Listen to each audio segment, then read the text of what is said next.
The gunshot cracked through the desert night like thunder splitting stone. It wasn't the clean sound of a hunter's rifle or the warning shot of a man defending his land. This was different. This was the sound of cruelty given voice, echoing across the mesa and through the canyon walls until even the coyotes fell silent. Clayton Hayes had heard plenty of gunfire in his 38 years. He'd heard it in the war, where bullets sang their terrible songs over trenches filled with dying boys. He'd heard it in saloons where whiskey turned men into fools with iron on their hips. But this sound cutting through the October darkness of 1882 New Mexico territory made him drop his coffee cup and reach for his Winchester before the echo even died. The moon hung pale and accusing above the desert, casting everything in silver and shadow. Clayton stood on his porch listening. The high desert wind carried sounds strange and far, but this was close,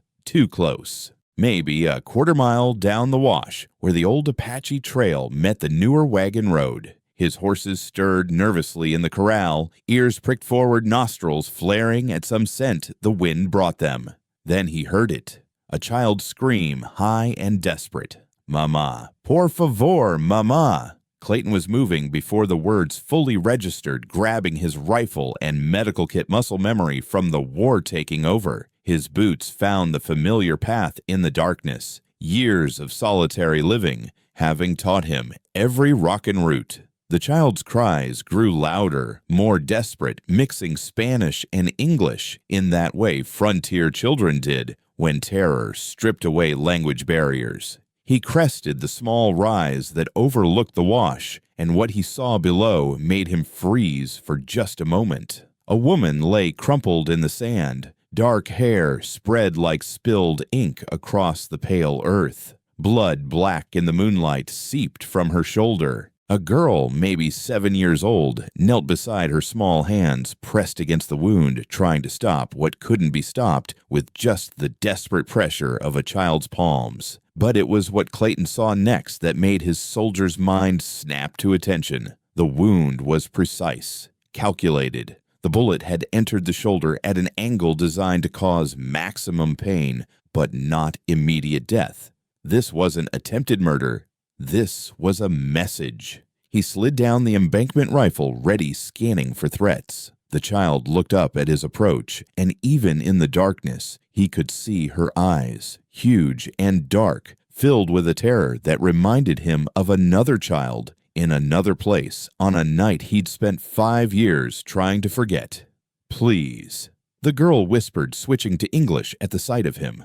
"Please help her. They hurt my mama." Clayton knelt beside them, setting his rifle within reach. The woman was unconscious, but breathing, her pulse rapid but present under his fingers. The girl watched him with those enormous eyes, tears cutting clean tracks through the dust on her face. She wore a simple cotton dress torn at the hem, and her bare feet were bleeding from running across the sharp desert stones. "What's your name, little one?" Clayton asked, his voice gentle as he opened his medical kit. "Sophia," she whispered. "Sophia Morales. This is my mama, Elena." As Clayton worked to stop the bleeding, his fingers found something that made his blood run cold. There, carved into the lead ball he extracted from Elena's shoulder, were 4 letters that gleamed in the moonlight: debt. "Who did this?" he asked Sophia, though part of him already knew. There was only one man in the territory who marked his bullets like that. Only one man who turned violence into a signature. "Senor Thornton's men," Sophia said, her small voice carrying a weight no child's voice should bear. "They came to our house. Mama tried to run, tried to get me away, but they—" She broke off, pressing her face against her mother's chest. Marcus Thornton. The name hit Clayton like a physical blow. 5 years he'd managed to avoid hearing that name. 5 years of hiding in this desert building, his cabin, far from any town, far from anyone who might recognize him as the man who'd once ridden with Thornton's crew, the man who'd done things that still woke him screaming in the night. Elena stirred, a soft moan escaping her lips. Her eyes fluttered open, unfocused and wild with pain. When she saw Clayton leaning over her, she tried to pull away, tried to shield Sophia with her body despite her injury. "No," she gasped in accented English. "Please no more. We have nothing left. Nothing." "Easy," Clayton said, keeping his voice low and steady the way he'd talk to a spooked horse. "I'm not with them. I'm here to help." But Elena's eyes had gone wide with a different kind of fear. Recognition dawned in them, and she whispered something in Spanish that made Sophia gasp. Clayton didn't need a translation. He knew what she'd said. She'd called him by the name he'd tried to bury in this desert along with his past. "The angel of death," she whispered in English, now her voice thick with pain and terror. "You're Thornton's angel of death." The wind picked up, sending dust devils spinning across the wash. Somewhere in the distance, a coyote began to howl, and others joined it, their voices rising in a chorus that seemed to mock the pretense of Clayton's attempted redemption. The bullet he held in his palm seemed to grow heavier, those 4 carved letters, debt, reflecting not just Elena's burden, but his own. He looked down at Sophia, at her small hand still pressed against her mother's wound, at the determination in her young face to save the only family she had left. And in that moment, Clayton made a decision that would either damn him completely or finally offer the salvation he'd stopped believing he deserved. He said quietly, meeting Elena's frightened gaze. "But not anymore. And tonight, I'm going to make sure Marcus Thornton never hurts you or your daughter again." The moon continued its slow arc across the desert sky, bearing witness to this moment where 3 broken souls converged in the dust and blood of the frontier. A soldier seeking redemption, a woman marked by violence, and a child who still believed that someone, anyone, might save them. The night was far from over, and the desert had many more secrets to reveal before the sun would rise again over the territory that had no mercy for the weak, no forgiveness for the past, and no promise of tomorrow except what people carved out with their own bloodied hands. The New Mexico Territory in 1882 was a land caught between worlds. The old ways of the Apache and Navajo were fading like smoke signals in the wind, while the new ways of the railroad and the mining companies carved scars across the ancient landscape. It was a place where Mexican families who'd lived on the land for generations found themselves suddenly foreign, where Confederate veterans sought new beginnings alongside freed slaves heading west, where fortunes were made in silver and lost in blood. Clayton Hayes had chosen this harsh edge of the world precisely because it asked no questions and offered no comfort. His cabin sat 15 miles from the nearest town of Perdition, built against a red rock cliff that provided shade in the brutal summers and shelter from the winter winds that came howling down from the Sangre de Cristo Mountains. He'd constructed it with his own hands over the course of a year, each board and nail a meditation on forgetting each stone in the foundation, a weight to hold down memories that refused to stay buried. The cabin was sparse but solid. A single room with a sleeping area, a stone fireplace that drew properly shelves lined with books he read by lamplight, Virgil Marcus Aurelius books on veterinary medicine and desert botany, things to fill his mind when the ghosts came calling. Outside, a small corral held 3 horses, a bay mare named Clemency, a paint gelding called Sage, and a young Mustang he was breaking wild-caught and nameless still. His well was deep and reliable, fed by an underground spring that had probably been running since before the first humans walked this land. Clayton lived by routine. Dawn meant coffee and checking the horses. Morning was for maintenance, mending fences, tending the small vegetable garden that struggled in the alkaline soil, hunting when meat ran low. Afternoons he'd read or work leather, making tack he'd sell in town once a month for supplies. Evenings were for silence, sitting on his porch, watching the sun paint the desert in shades of fire before darkness fell like a benediction. He'd been 22 when he'd joined up with Marcus Thornton's crew, fresh from the war, with Confederate dust still on his boots, and nowhere else to go. His family's Tennessee farm was ash, his parents dead from typhoid, His younger sister married off to a carpetbagger. The West had seemed like the answer, then vast and empty enough to swallow a man whole to let him become someone new. Thornton had found him in an El Paso saloon, recognized the particular emptiness in his eyes that marked men who'd seen too much too young. "I'm putting together a crew," Thornton had said, buying him whiskey. Men who understand that civilization is just a word people use when they're trying to take what's yours. For 3 years, Clayton had ridden with Thornton. They'd started as enforcers for the mining companies, keeping claim jumpers at bay, ensuring that workers stayed in line. But Thornton's ambitions grew with his reputation. Soon, they were more than enforcers. They were the threat that kept entire towns compliant, the shadow that fell across the territory whenever someone thought about standing up to the powerful men who were carving up the West for profit. Clayton had been good at it. Too good. He'd earned his nickname not through cruelty, but through cold efficiency. When Thornton needed something done, Clayton did it without hesitation, without emotion. He'd become a ghost of himself, moving through violence like other men move through air. Until that night in Mesilla.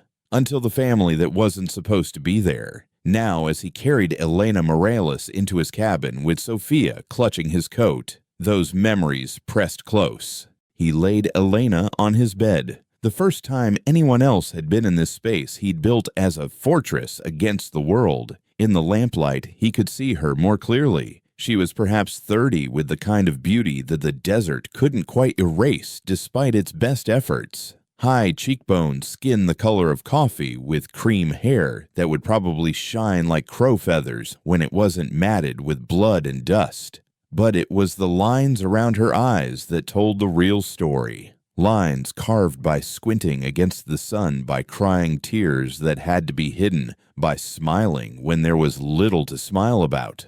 "Is she going to die?" Sophia asked in a small voice. The girl stood by the bed, still in her torn dress, her feet leaving bloody prints on the wooden floor. "Not if I can help it," Clayton said, washing his hands in the basin. "But I need you to be brave. Can you do that?" Sophia nodded solemnly.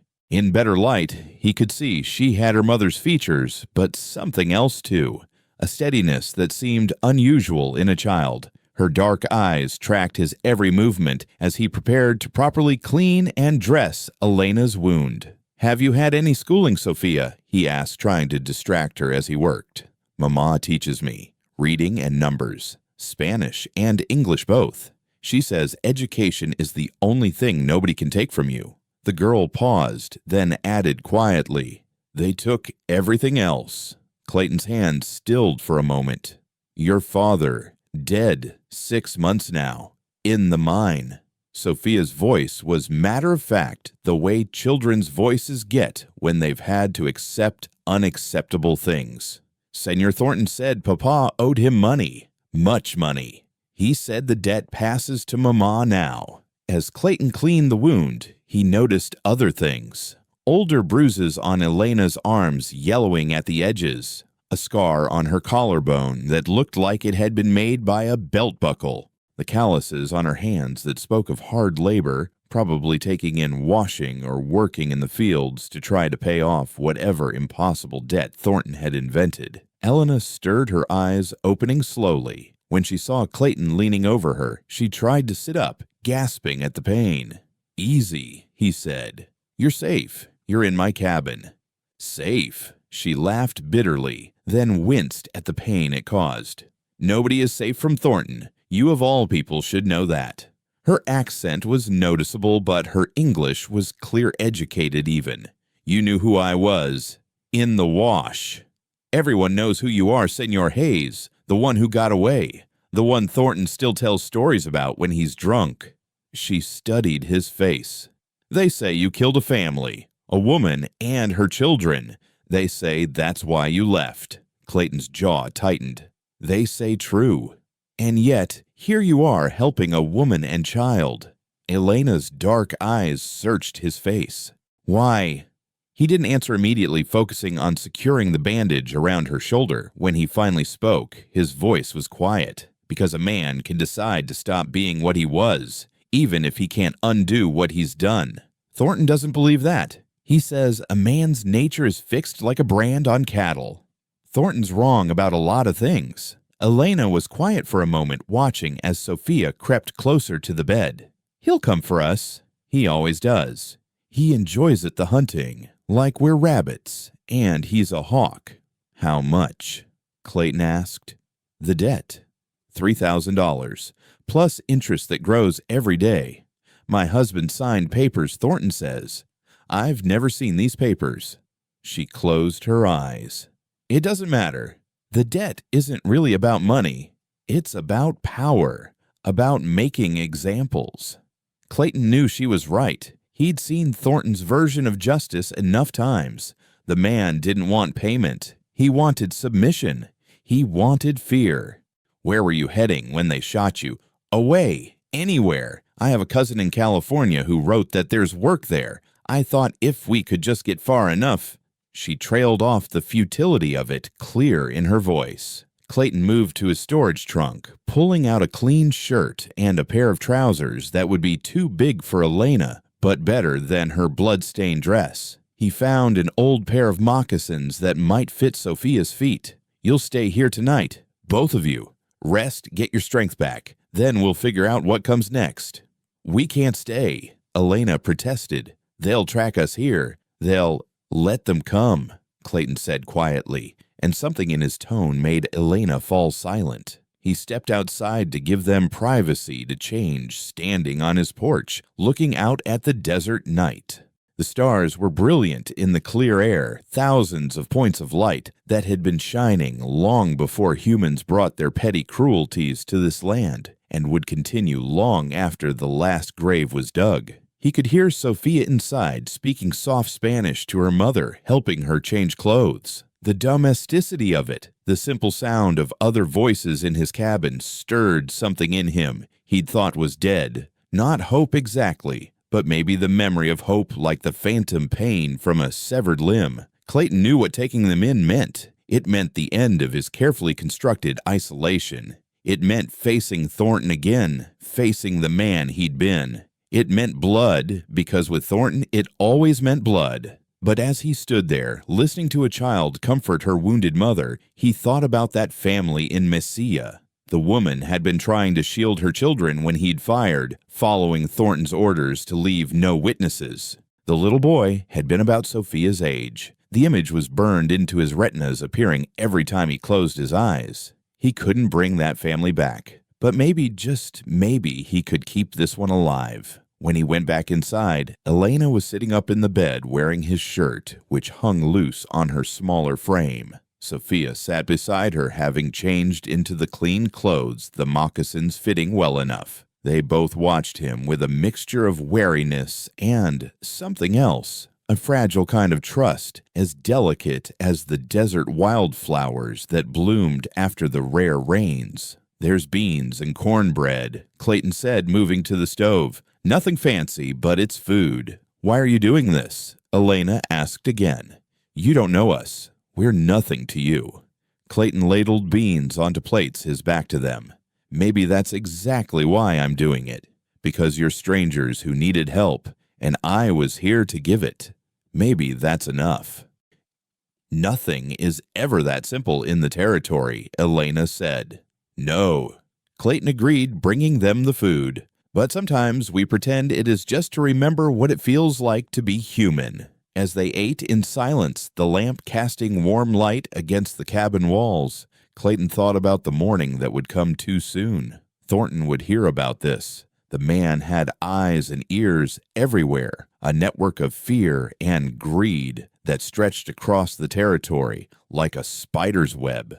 The confrontation was inevitable now, but for tonight, there was a wounded woman and her brave daughter eating beans in his cabin safe for these few hours from the brutal arithmetic of the frontier. It wasn't redemption. It might not even be a beginning, but it was something, and after 5 years of nothing, something felt like everything. The past never stays buried in the desert. Wind and time have a way of exposing what was meant to remain hidden, whether it's bones or memories. That night, as Elena and Sophia slept, the child curled against her mother on the narrow bed. Clayton sat in his chair by the dying fire, and the ghosts came calling as they always did when his defenses were down. It had been January of 1877, 5 years ago, but feeling like yesterday in the clarity of his recall. Mesilla was supposed to be a simple job. A Mexican merchant named Vasquez had been organizing the local farmers, encouraging them to stand against the land grab that Thornton's benefactors were orchestrating. The orders were clear: make an example that would silence any thought of resistance. Clayton could still feel the cold that night, unusual for the territory frost forming on the windows of the small adobe house. Thornton had intelligence that Vasquez would be meeting with the other organizers there. No survivors. Thornton had said, his pale eyes reflecting the lamplight like a wolf's. Fear only works if it's complete. But the intelligence had been wrong. Or maybe Vasquez had been warned. Instead of a meeting of revolutionaries, Clayton had burst through that door to find a family at dinner. A woman, her face frozen in the moment between surprise and terror. 3 children, 2 boys, and a girl, the oldest, maybe 10. An elderly woman, probably the grandmother, rosary beads falling from her fingers. Time had seemed to slow the way it did in battle. Clayton had hesitated just for a heartbeat, looking at Thornton for confirmation, but Thornton's face had been stone. No witnesses, he'd said again, and his own gun was already rising. Clayton had done it. That was the truth he carried like shrapnel in his chest. He'd done it because that's what he'd trained himself to be. A weapon that didn't question the hand that wielded it. The family had died quickly, at least. He'd made sure of that, some last vestige of mercy in the machinery of his violence. But quick didn't mean painless, and it didn't mean the images wouldn't replay every night when he closed his eyes. The little girl had looked just like Sophia. He'd left Thornton's crew that very night, rode out without a word, taking nothing but his horse and his guns. Thornton had let him go, which had surprised him then. Now he understood it had been a form of torture more refined than any bullet. Thornton knew that Clayton would carry Mesilla with him forever, that every day of freedom would be its own prison. "You're thinking about them, aren't you?" Elena's voice startled him from his reverie. She was awake, watching him from the bed, her dark eyes understanding in the firelight. "I'm sorry," she continued softly. "I shouldn't have said what I said earlier about the family. It was cruel." "It was true," Clayton replied, his voice rough. "Truth and cruelty often walk hand in hand." She shifted carefully, favoring her wounded shoulder. "May I sit by the fire? I can't seem to get warm." Clayton helped her to the other chair, wrapping a blanket around her shoulders. Sophia remained, sleeping, her breath deep, and even the resilience of childhood, allowing her rest, even in uncertainty. "Tell me about your husband," Clayton said, surprising himself with the question. Elena stared into the fire for a long moment. "Miguel was complicated. He was a good man when I married him, full of dreams. He was going to strike it rich in the mines, build me a grand house, send Sophia to school in the East." She smiled bitterly. "The territory has a way of poisoning dreams, doesn't it? Turning them into something else." "What happened?" "What always happens. The mine work was harder than he expected, the pay less. The company store took most of it back, charging 3 times what things cost elsewhere.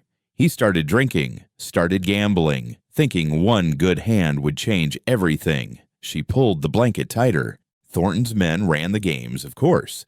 They let him win at first, just enough to make him believe. Then they started extending credit." Clayton knew the story. He'd seen it play out dozens of times. It was one of Thornton's favorite schemes. The drinking got worse, and when Miguel drank, he... Elena touched the old scar on her collarbone unconsciously.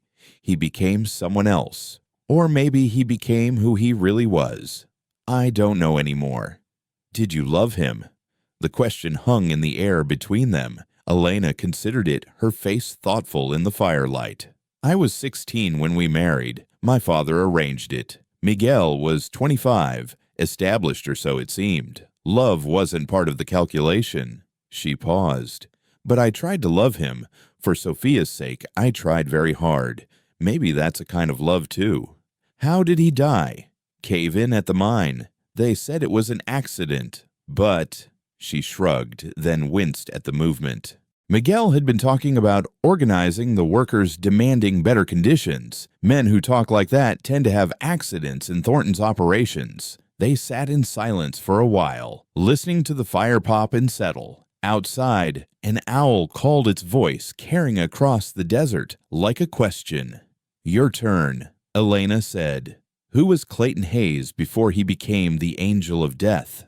Clayton was quiet for so long that Elena thought he wouldn't answer. When he finally spoke, his voice was distant, like he was reading from someone else's story. "My father was a minister, Presbyterian, strict but fair. He believed in redemption, in the possibility of grace, even for the worst sinners. My mother was gentler, taught school, made sure my sister and I knew our letters and numbers." He paused, lost in memory. "I was 17 when the war came. Father said it was wrong fighting to keep men in chains, but all my friends were joining up, and I thought it would be an adventure.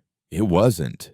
No, it was mud and blood, and boys crying for their mothers while their guts spilled into the Tennessee dirt. I got good at killing because the alternative was dying, and I wasn't ready for that. Turned out I had a talent for it. Steady hands, steady nerves. My captain called me a natural soldier." The words tasted bitter. "When the war ended, I went home to nothing. Father died of a broken heart, mother of typhoid. My sister married a man who'd bought our farm for back taxes. She looked at me like I was a stranger. Maybe I was. So you came west. Like everyone else who didn't fit in the new world, I thought I could start over, be someone different. But Thornton saw what I really was the moment he met me. A killer. Dressed it up in pretty words. Enforcer, regulator, peacekeeper. But we both knew what I was." Elena reached across the space between them, her fingers briefly touching his hand. "What you were, not what you are. Well, how can you say that you know what I've done? I know you could have ridden past that wash tonight. I know you could have left us to die. I know you're risking everything you've built here by taking us in." She withdrew her hand, but the warmth lingered. "A man is more than his worst moments, Senor Hayes." "Clayton," he said. "Just Clayton." "Clayton." She tested the name, her accent softening the edges. "Tell me about the family, the one in Mesilla." He'd never spoken about it to anyone. But something about the darkness, about Elena's quiet presence, made the words come. "The grandmother died praying. In Spanish. I don't know what she said, but I know she was asking God to forgive us. The mother tried to shield the children, threw herself in front of them. The little girl, she had a doll, cloth with yarn for hair. She was holding it when—" He couldn't finish. "And you see them." It wasn't a question. "Every night, sometimes during the day, too. They're just there at the edge of my vision. Not angry, just present, watching, waiting. Waiting for what? I don't know. Judgment, maybe? Justice. Or maybe they're waiting for me to do something that makes their deaths mean something." He laughed bitterly. "As if anything could." Elena was quiet for a moment, then said, "In my village in Sonora, where I grew up, there was an old woman who said the dead don't want revenge. They want remembrance. They want their stories told, their lives honored. Maybe that's what they're waiting for." How do you honor the lives you took? By saving the ones you can. By being the man that minister's son was supposed to be, even if it comes late. She stood carefully, the blanket still around her shoulders. "I should go back to bed. Sophia will worry if she wakes, and I'm not there." Clayton helped her back to the bed, watched as she settled beside her daughter. Sophia immediately curled into her mother, even in sleep seeking that comfort. "Clayton," Elena whispered from the bed. "What was the little girl's name in Mesilla?" "I don't know. I never asked. I should have asked." "Then we'll call her Esperanza. Hope. Every child deserves a name." Clayton returned to his chair, but sleep wouldn't come. Instead, he thought about names and stories, about the weight of the past and the possibility of grace. Outside, the desert began to lighten with the first hint of dawn, and somewhere a mockingbird began its morning song running through its repertoire of borrowed voices. He thought about his father's sermons, particularly one about Saul on the road to Damascus, blinded by light and transformed in an instant from persecutor to apostle. But real redemption, Clayton knew, wasn't so dramatic. It came in small moments, in choices made daily to be better than you were the day before. When the sun finally broke the horizon, painting the desert in shades of gold and pink, Clayton made coffee and started breakfast. Sophia woke first, padding over to him on bare feet. "Señor Clayton," she said quietly, not wanting to wake her mother, "are you a good man or a bad man?" The question in its childish simplicity cut deeper than any accusation. "I'm trying to be a good man," he answered honestly, "but I've done bad things." Sophia considered this with the seriousness only children could muster. Mama says trying is what counts. She says God sees the trying, even when people only see the failing. Your mother is wise. She is, Sophia agreed. Then, with a child's rapid change of focus, "Can you teach me to ride a horse?" "If your mother agrees." "She will. She wants me to know everything, to be ready for everything." Sophia's face clouded. "She thinks she's going to die. She doesn't say it, but I know. She's been teaching me things faster, like she's running out of time." Clayton knelt down to Sophia's eye level. "Your mother is not going to die. Not while I'm here. Promise." He thought about all the promises he'd broken, all the vows he'd failed to keep. But looking into Sophia's eyes so full of desperate hope, he found himself nodding. "I promise." It was a foolish promise, one he might not be able to keep. Thornton was coming, that was certain, and when he did, all the ghosts of the past would rise with him. But for now, in this morning light, with a brave child looking at him with trust he didn't deserve, Clayton would hold to it. The past was a weight that would never fully lift, but maybe with enough trying, it could be transformed from a chain into an anchor, something that kept you grounded while you rebuilt stone by stone the man you were supposed to be. The third day dawned with a dust storm on the horizon, a brown wall of earth and wind that would hit by afternoon. Clayton knew the signs, the way the air felt charged, how the horses grew restless, the peculiar yellow tinge to the eastern sky. It was the kind of storm that could last hours or days, sealing them inside like a fortress under siege. Elena's fever had broken during the night, and she was sitting up when he brought her coffee. Real coffee he'd been saving for some occasion that never seemed to come. "A storm's coming," he told her, nodding toward the window where the sky was already beginning to darken unnaturally for the morning hour. "I know," she said, wrapping her hands around the tin cup. "I can feel it in my shoulder. The wound aches differently when the pressure changes." Sophia was outside, having insisted on helping with the horses despite Clayton's warnings to stay close. He could see her through the window, talking earnestly to Sage, the paint gelding, who seemed enchanted by the child's attention. "She's never had animals before," Elena said, following his gaze. "In town, we lived in a single room behind the laundry where I worked. The only animals were rats, and the occasional stray dog she'd try to feed with scraps we couldn't spare.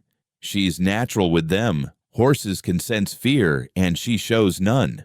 She's had to learn to hide it. Fear makes you weak, and weakness." Elena trailed off, but Clayton understood. Weakness in their world was blood in the water for sharks. "Tell me about California," he said, settling into the chair across from her. "This cousin of yours." Elena's face softened. "Teresa. We grew up together in Sonora. She married an Anglo, a merchant named Patterson. They have a general store in a place called Paso Robles. She writes that there are vineyards there, that the climate is like home, but cooler. She says there's work for anyone willing, that the Anglos there are different, more accepting. You believe that? I believe in the possibility of difference. I have to. For Sophia." She studied him over the rim of her cup. "You could come with us."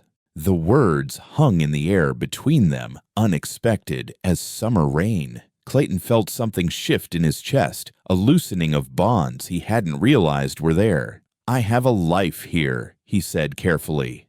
"No," Elena corrected gently. "You have an existence here. A life requires living, not just surviving." Before he could respond, Sophia burst through the door, her face flushed with excitement and exertion. "Riders!" she gasped. 3 of them coming from the north. Clayton was moving before she finished speaking, rifle in hand, checking the loads. Through the window, he could see them, 3 figures on horseback, still distant, but closing steadily, racing the storm. "Take your mother to the root cellar," he told Sophia, his voice calm but firm. "There are blankets down there, and water. Don't come out until I call for you." "I'm not hiding," Elena said, standing, despite the obvious pain it caused her. "If it's Thornton, it's not."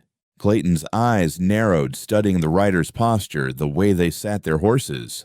Thornton's men ride differently. These are cowboys, maybe scouts, but that doesn't mean they're friendly. He helped Elena down the wooden ladder into the root cellar, Sophia following. The space was small but dry, lined with preserves and supplies. "There's a lantern and matches," he told them. "But keep it dark unless you need it." "Clayton," Elena caught his sleeve as he turned to go. "Be careful. We've brought you enough trouble." Trouble was coming anyway, he said.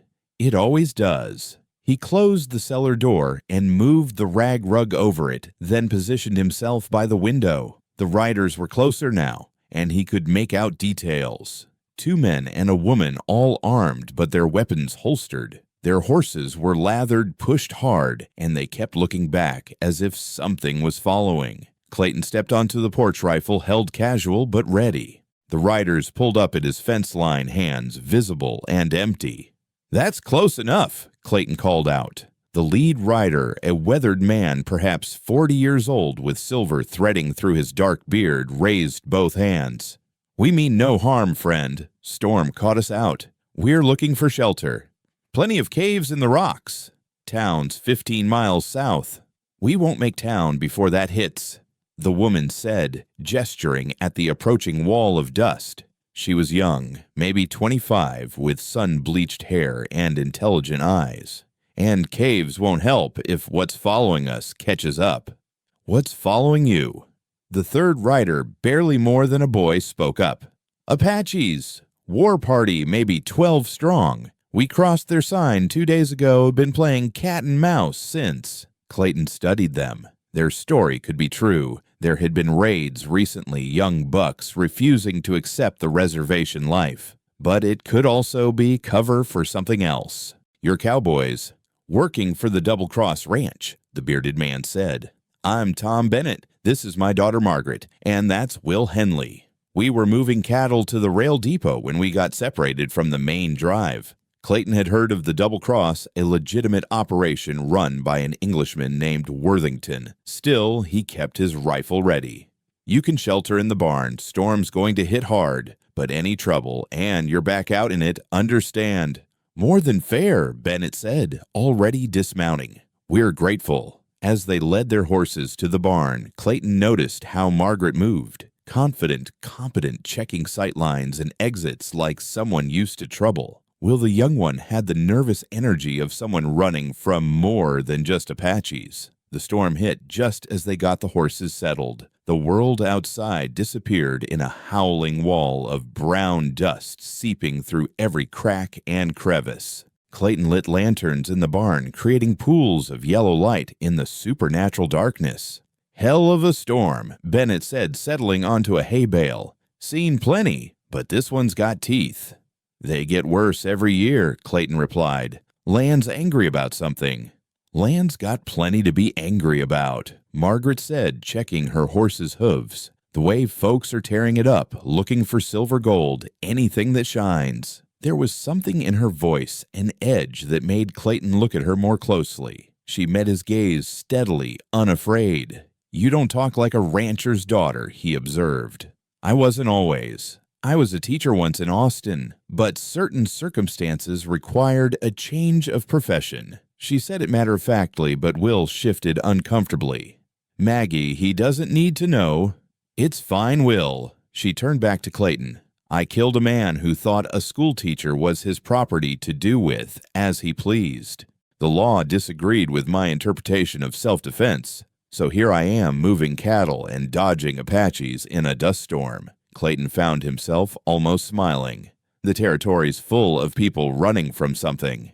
"Including you, I'd wager," Bennett said. "Man doesn't build this far from civilization unless he's got reasons." Before Clayton could respond, a sound cut through the storm's howl. Horses, several of them, and voices shouting to be heard over the wind. Everyone went still, hands moving to weapons.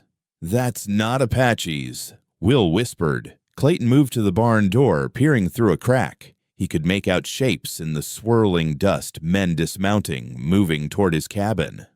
"Friends of yours?" Bennett asked, suddenly tense. "No friends of mine come calling in weather like this." Clayton made a decision. "Stay here. Keep quiet. This is my problem to handle." "We don't hide from fights," Margaret said, checking her revolver. "This isn't your fight." "Not yet." Clayton looked at each of them. "But if shooting starts, protect yourselves." He slipped out of the barn, using the storm as cover to circle toward his cabin. Through the dust, he could make out 4 men on his porch, one trying to force the door. Even through the storm's chaos, he recognized the bulk of the lead man, Moses Craw Thornton's current second in command. A brutal man who enjoyed his work too much, even for Thornton's loose standards. "Hayes," Craw shouted into the wind. "We know you're here. We know you've got them." Clayton stepped out of the dust like a ghost rifle leveled. "Get off my land, Moses." The men spun guns half drawn before they saw his rifle and froze. Now, Clayton Craw said, his scarred face split in an ugly grin. "No need for unpleasantness. Mr. Thornton just wants his property back. The woman and the girl. Hand them over, and we ride away, no harm done." "They're not property. They're people. People with debts. Legal debts. You know how Mr. Thornton feels about contracts. I know how he feels about a lot of things. None of them good." Craw's expression hardened. "You've been hiding out here playing hermit for 5 years. Why throw it away for some Mexican whore and her brat?" The rifle barrel shifted slightly, aimed now directly at Craw's head. "Choose your next words very carefully, Moses." The wind howled between them, dust devils dancing across the porch. One of Craw's men, nervous, started to move his hand toward his gun. "Don't," Clayton said quietly, but his voice carried even over the storm. "You're not fast enough. None of you are." It was true, and they knew it.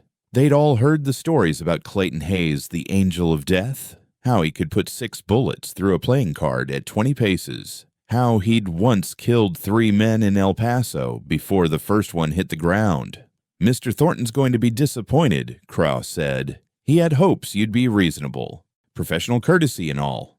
Tell Thornton if he wants to discuss this, he can come himself, not send his dogs." Craw's face flushed with anger, but he controlled himself. "You're making a mistake, Hayes. You can't protect them forever. And when you fail, Mr. Thornton will remember that you had a chance to do this easy." "I've made plenty of mistakes. This isn't one of them. Now get out." For a moment, it balanced on a knife's edge. Violence hung in the air thicker than the dust. Then Craw stepped back, motioning to his men. "This isn't over," he said. "You know that. It never is with Thornton." They mounted up and rode into the storm, vanishing like fever dreams. Clayton waited until he was sure they were gone, then went to the root cellar. "It's clear," he called down. Elena emerged, first, dust in her hair, Sophia behind her. "We heard voices," Elena said. "Thornton's men. They're gone. For now." Elena touched his arm. "I'm sorry. We've destroyed your peace." "My peace was an illusion. This was always coming. You just gave it a reason to arrive." From the barn, Bennett and the others emerged, weapons drawn but lowered. "Those weren't Apaches," Bennett observed. "No, different kind of trouble." Clayton looked at them, decision forming. "You folks might want to move on when the storm breaks. This is about to become an unhealthy place to be." Margaret laughed, surprising him.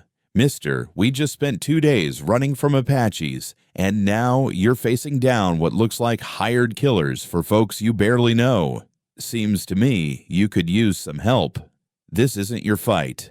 "Maybe not," Bennett said. "But we've been running from fights our whole lives one way or another. Might be time to stop running and start standing." Will nodded eagerly. "Besides, those men looked like they needed shooting. I'm generally in favor of shooting folks who need it." Clayton looked at these strangers thrown together by a storm and circumstance. Then he looked at Elena and Sophia, dust-covered but unbroken. "There's going to be blood," he warned. "There always is," Elena said quietly. "The question is whose?" The storm raged on, sealing them all inside this strange bubble of dust and lamplight. 7 souls brought together by chance or fate, or the arbitrary cruelty of the territory. Outside, the world was being scoured clean by wind and sand. Inside, something new was being built, fragile as the first walls of a house, but perhaps strong enough to weather what was coming. Clayton began cleaning his rifle, methodical and calm. "If you're staying, there are things you need to know about Marcus Thornton." They gathered around, and he began to tell them about the man who would come for them all. The storm howled its fury outside, but inside, in the circle of lamplight, 7 people began to become something more than strangers. They began to become allies, perhaps even friends, in the way that shared danger can forge bonds stronger than years of peaceful acquaintance. And in the root cellar, forgotten in the tension, a small cloth doll lay, where Sophia had dropped it, a doll that looked remarkably like the one a little girl in Mesilla had held 5 years ago. Sometimes the past doesn't stay buried. Sometimes it rises from the dust, demanding not vengeance, but witness, not justice, but understanding. The storm would pass. Thornton would come.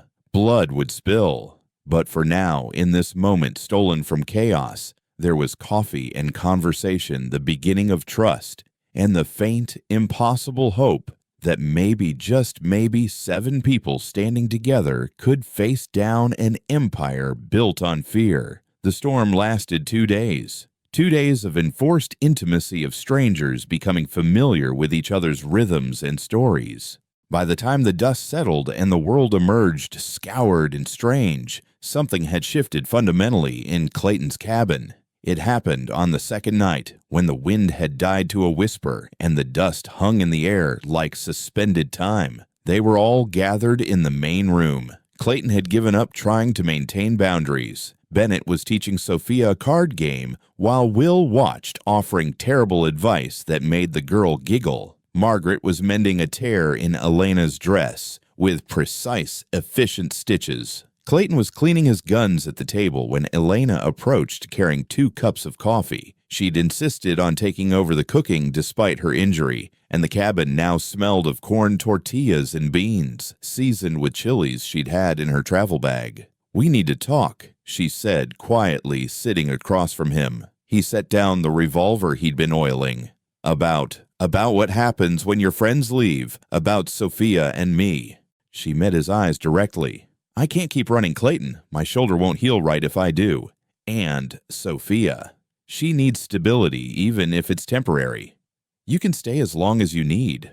"That's not what I'm talking about." Elena glanced at Sophia, who was laughing at something Bennett said. "Thornton won't stop. You know this. He'll keep coming until he gets what he wants, or until he's stopped permanently." "I know. So I have a proposition." She took a breath as if steeling herself. "Marry me." The words fell into the room like stones into still water. Clayton's hand stilled on the gun parts. "Hear me out," Elena continued quickly. "If we're married, legally married, it changes things. A husband's rights supersede a creditor's in territorial law. Thornton couldn't just take me. He'd have to go through legal channels, and that means exposure he won't want. That's not how Thornton operates, but it's how the territory operates. Even Thornton has to maintain some pretense of legitimacy. He has business partners, political connections. He can't just murder a man's wife in broad daylight without consequences." Clayton was quiet, his mind working through the implications. Across the room, Margaret had stopped sewing, listening without pretending not to. "You don't know me," Clayton said finally. "Not really. I know enough. I know you could have been anything else, but you chose to save us. I know you're haunted by what you've done. I know you're a good man trying to atone for being a bad one." Elena's voice dropped. "And I know you're lonely. So lonely it's like a physical ache you've carried so long you don't even notice it anymore." The truth of it hit him like a physical blow. "What about you?" he asked. "You'd be binding yourself to a killer, a man with more blood on his hands than you can imagine." "I'd be binding myself to a protector, someone who understands that the world is cruel but chooses to stand against that cruelty anyway." She paused. "And I'd be giving Sophia a father, something she's never really had, even when Miguel was alive. This is insane. The whole territory is insane. We're just trying to find sanity within madness." Margaret stood up, crossing to them. "She's right, you know, about the legal protection. I saw it work in Austin. A woman married a ranger to escape debt bondage. The creditors couldn't touch her after that." "That's different." "How?" Margaret challenged. "Because you think you don't deserve it, because you've convinced yourself that isolation is penance." Bennett had stopped playing cards, everyone now focused on the conversation. Even Sophia was watching with those two wise eyes. "I'll do it," Bennett said suddenly. "I'm ordained. Did a stint as a traveling preacher before I took up ranching, still legally able to perform marriages in the territory." The room fell silent. Outside, a coyote howled long and mournful. Clayton looked at Elena, really looked at her. The bruises were fading to yellow-green, but her beauty wasn't diminished. If anything, the evidence of survival made her more striking. She met his gaze steadily, unflinching. "You understand what you're asking," he said. "This wouldn't be temporary. Thornton would never let you leave after this. It would be war. It's already war. The only question is whether we fight it alone or together." "Mama," Sophia's small voice cut through the tension. "Are you going to marry Senor Clayton?" Elena held out her hand, and Sophia came to her, climbing into her lap, despite being almost too big for it. "What do you think, mija? Should we—" Sophia studied Clayton with that unnerving intensity children sometimes possess. "Will you teach me to shoot?" The question surprised a laugh out of him. "Your mother would have to agree." "Will you protect us?" "Yes." "Will you leave us?"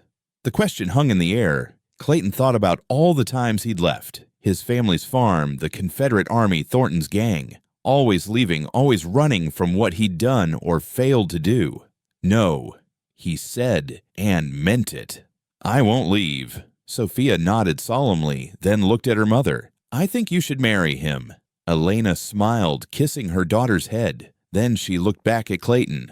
"Well," he thought about his father, the minister who'd believed in redemption. What would he think of this a marriage born of necessity protection disguised as matrimony? But then he thought about Mary and Joseph, a marriage of protection too, in its way. Sometimes love came first. Sometimes it came after growing in the spaces that commitment created. "All right," he said quietly.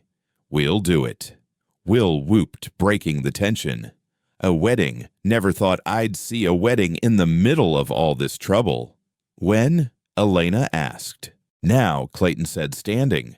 "Tonight, before I come to my senses." Bennett grinned. "Well, then let's make it proper. Will you stand as witness for Clayton? Margaret, you stand for Elena." They rearranged the room quickly, pushing furniture back. Elena disappeared into the bedroom, emerging wearing the clean dress Margaret had mended her hair, brushed and pinned up. She'd never looked more beautiful. Clayton thought this woman who'd been beaten and shot and still stood straight. Clayton had no suit, but he put on his cleanest shirt, the one he saved for town visits. Bennett pulled a small worn Bible from his saddlebag.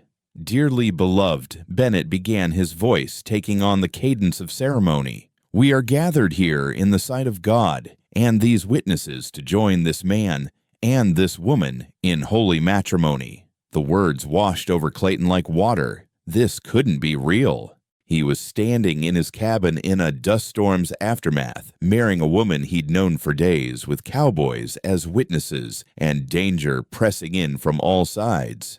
Marriage is not to be entered into lightly, Bennett continued, and Clayton almost laughed at the irony.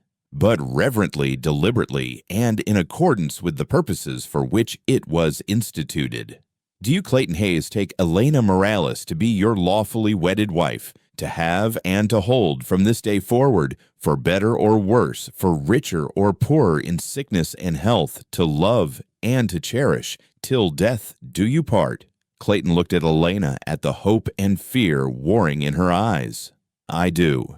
Do you, Elena Morales, take Clayton Hayes to be your lawfully wedded husband, to have and to hold from this day forward, for better or worse, for richer or poorer in sickness and health, to love and to cherish, till death do you part? I do. Her voice was strong, certain. The rings? Bennett asked. We don't, Clayton started, but Elena reached into her pocket and pulled out a simple gold band. It was Miguel's, she said quietly. I kept it to sell if things got desperate enough. She handed it to Clayton, who looked at it for a moment. This ring that had bound her to one man, now binding her to another. The weight of it was more than gold. He slipped it onto her finger, his hand steady despite everything.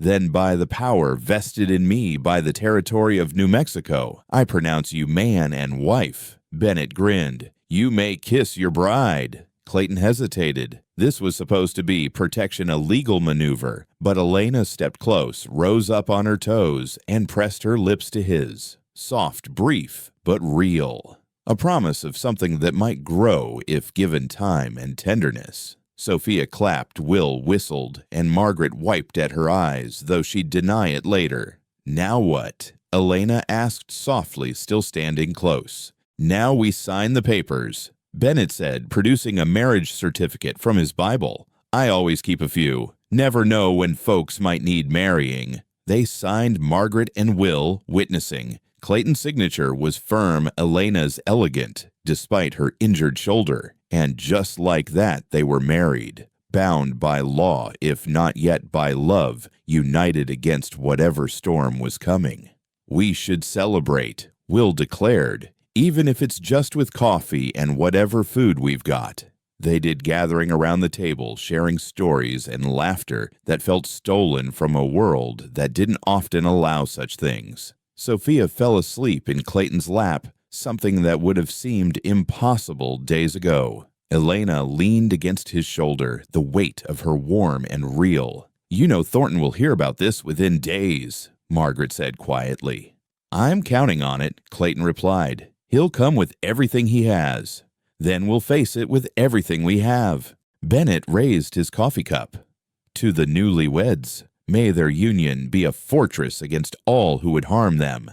They toasted with tin cups and chicory coffee this strange family formed by circumstance and choice. Outside, the stars emerged from the clearing, dust brilliant and ancient bearing, witness to this unlikely wedding. This desperate gambit for protection that might, against all odds, become something more. Later, when the others had bedded down in the barn and Sophia was asleep on her pallet by the fire, Clayton and Elena sat together in awkward silence. I'll sleep in the chair, he offered. The bed is big enough for two, she said carefully. We're married now. We should at least maintain appearances. They lay down fully clothed, careful not to touch the space between them, feeling like a chasm and a bridge all at once. Thank you, Elena whispered in the darkness. For what? For saying yes. For giving us a chance. Clayton stared at the ceiling, thinking about chances, about redemption, about the strange turns life took when you stopped trying to control it. Elena, yes, this marriage, I'll honor it. Whatever that means, however it develops, I'll honor it. She found his hand in the darkness, squeezed it once. I know you will. They fell asleep, like that hands touching two wounded souls, bound now by law and necessity, and perhaps, just perhaps, the first tender shoots of something that might one day bloom into love. The morning after the wedding dawned clear and cold, the desert washed clean by the storm. Clayton woke to find Elena already up Sophia, helping her make breakfast despite her injured shoulder. The domesticity of it, the quiet movements, the soft Spanish whispered between mother and daughter, the smell of coffee and tortillas, felt both foreign and achingly familiar. "Good morning, husband," Elena said, and there was something in the way she said it, half teasing, half testing, that made Clayton's chest tighten. "Morning." He accepted the coffee she offered, their fingers brushing in the exchange. "How's the shoulder?" "Better. Margaret changed the dressing last night. She has gentle hands for someone who can shoot like that." Through the window, Clayton could see the Bennett party preparing to leave. Their horses were saddled, supplies packed. He knew he should feel relief. Fewer people to protect fewer complications. Instead, he felt an unexpected sense of loss. "They're going," Sophia said quietly, pressing her face to the glass. "I don't want them to go." "Sometimes people have to leave, Misha," Elena said gently. "But that doesn't mean we forget them." Clayton stepped outside, Elena and Sophia following. Bennett was checking his saddle one last time while Margaret and Will loaded the pack horse. "You could stay," Clayton said. "The offer stands." Bennett smiled but shook his head. "We've got cattle to deliver, wages to earn, but something tells me we'll see each other again." Margaret approached Elena, pressing something into her hand. "It's not much, but every bride should have a wedding gift." Elena unwrapped the small package to find a silver hair comb, delicate and beautiful. "I can't. You can, and you will." Margaret hugged her, carefully mindful of the shoulder. "You take care of each other, you hear." Will shuffled over to Clayton, awkward and earnest. "Mr. Hayes, I just wanted to say, what you're doing here, standing up to whoever those men were, it's brave. Stupid maybe, but brave." "Most brave things are stupid, son." As they mounted up, Bennett paused. "Clayton, you need anything at all. You send word to the Double Cross. Mr. Worthington doesn't forget his friends, and after what we've seen here, I'll make sure he knows you're a friend." They rode off, 3 figures against the morning sky, and the cabin felt emptier for their absence. "We need supplies," Elena said, practical as always. "Food, medicine for my shoulder, ammunition if trouble's coming." "I'll go to town tomorrow."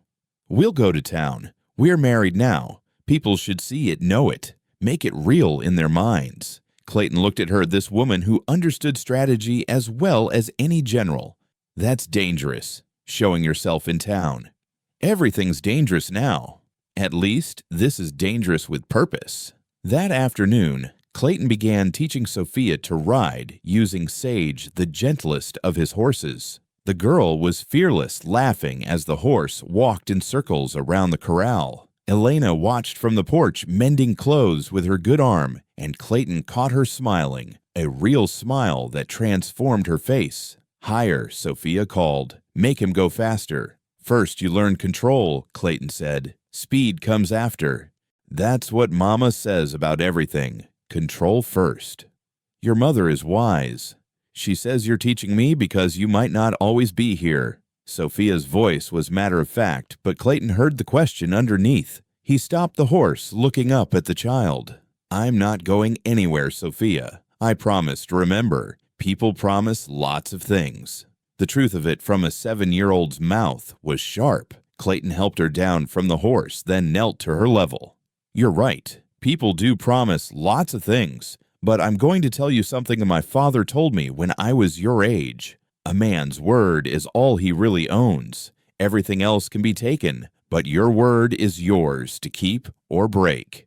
And I'm keeping mine." Sophia studied him with those dark eyes. Then she threw her arms around his neck, hugging him tight. Clayton froze, uncertain, before carefully returning the embrace. "I'm glad Mama married you," she whispered. That evening, as they ate dinner, Clayton spread a piece of paper on the table. "If we're making a home here, really making it, we need to plan." "Plan what?" Elena asked. "Improvements. The cabin's solid but small. We could add a room for Sophia, maybe expand the kitchen, put in a proper garden." Elena's eyes brightened. A garden. What would grow here? Beans, squash, corn if we're careful with water. Maybe some peppers. And flowers, Sophia asked hopefully. Mama loves flowers.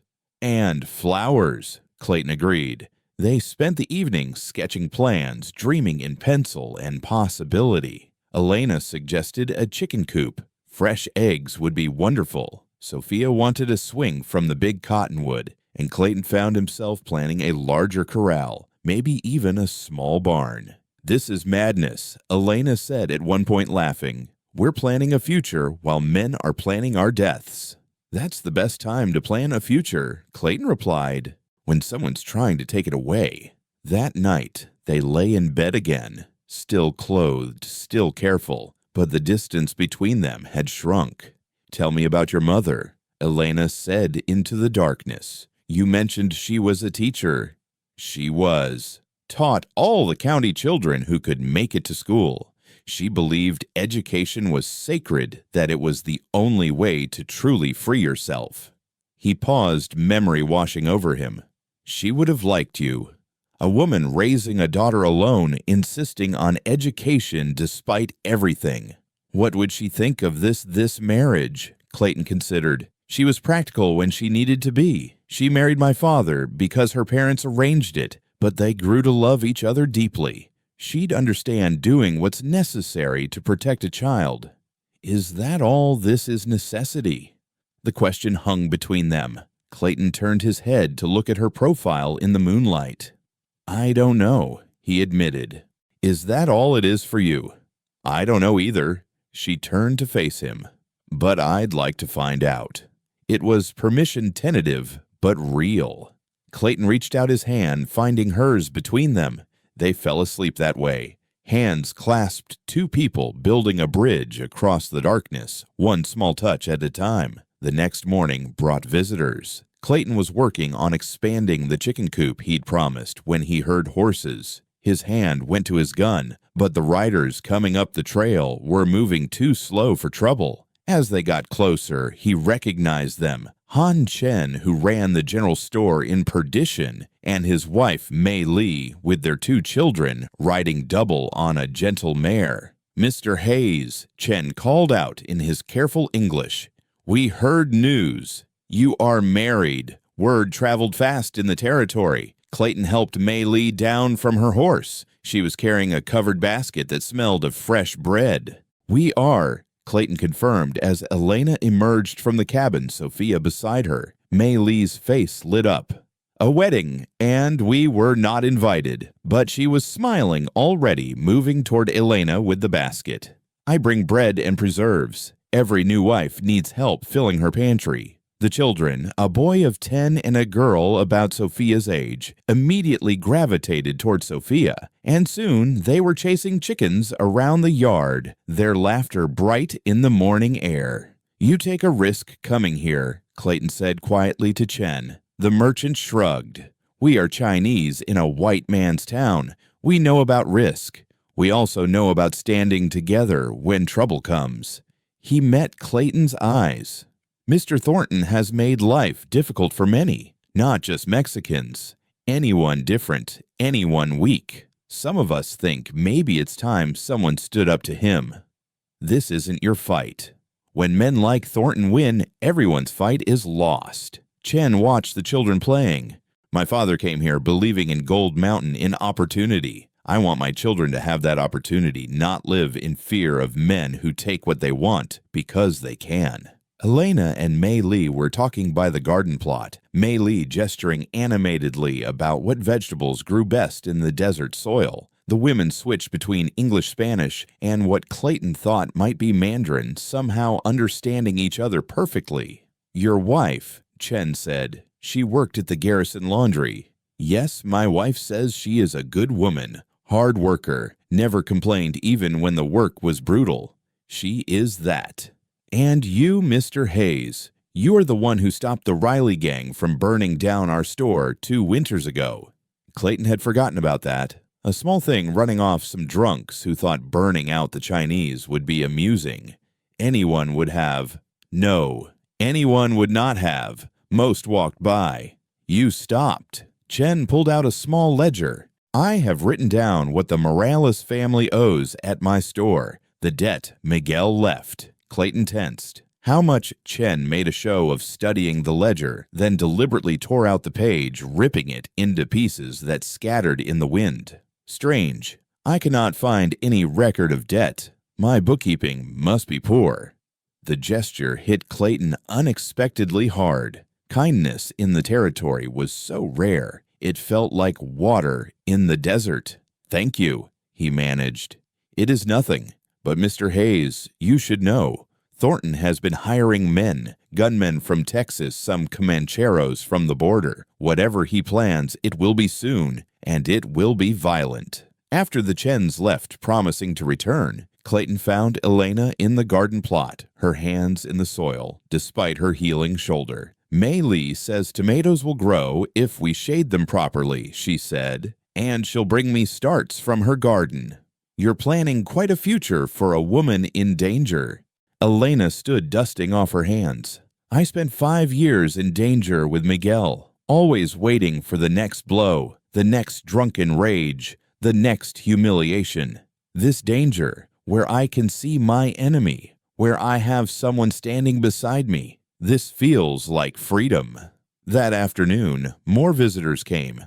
The widow Harrison, whose ranch bordered Clayton's land to the south, brought a pie and stayed for coffee, pronouncing Elena too good for that hermit. 2 vaqueros who'd known Miguel stopped by, ostensibly to water their horses, but really to see if Elena was safe, if this Anglo was treating her right. They left satisfied, promising to spread the word that Elena Morales, now Hayes, was under protection.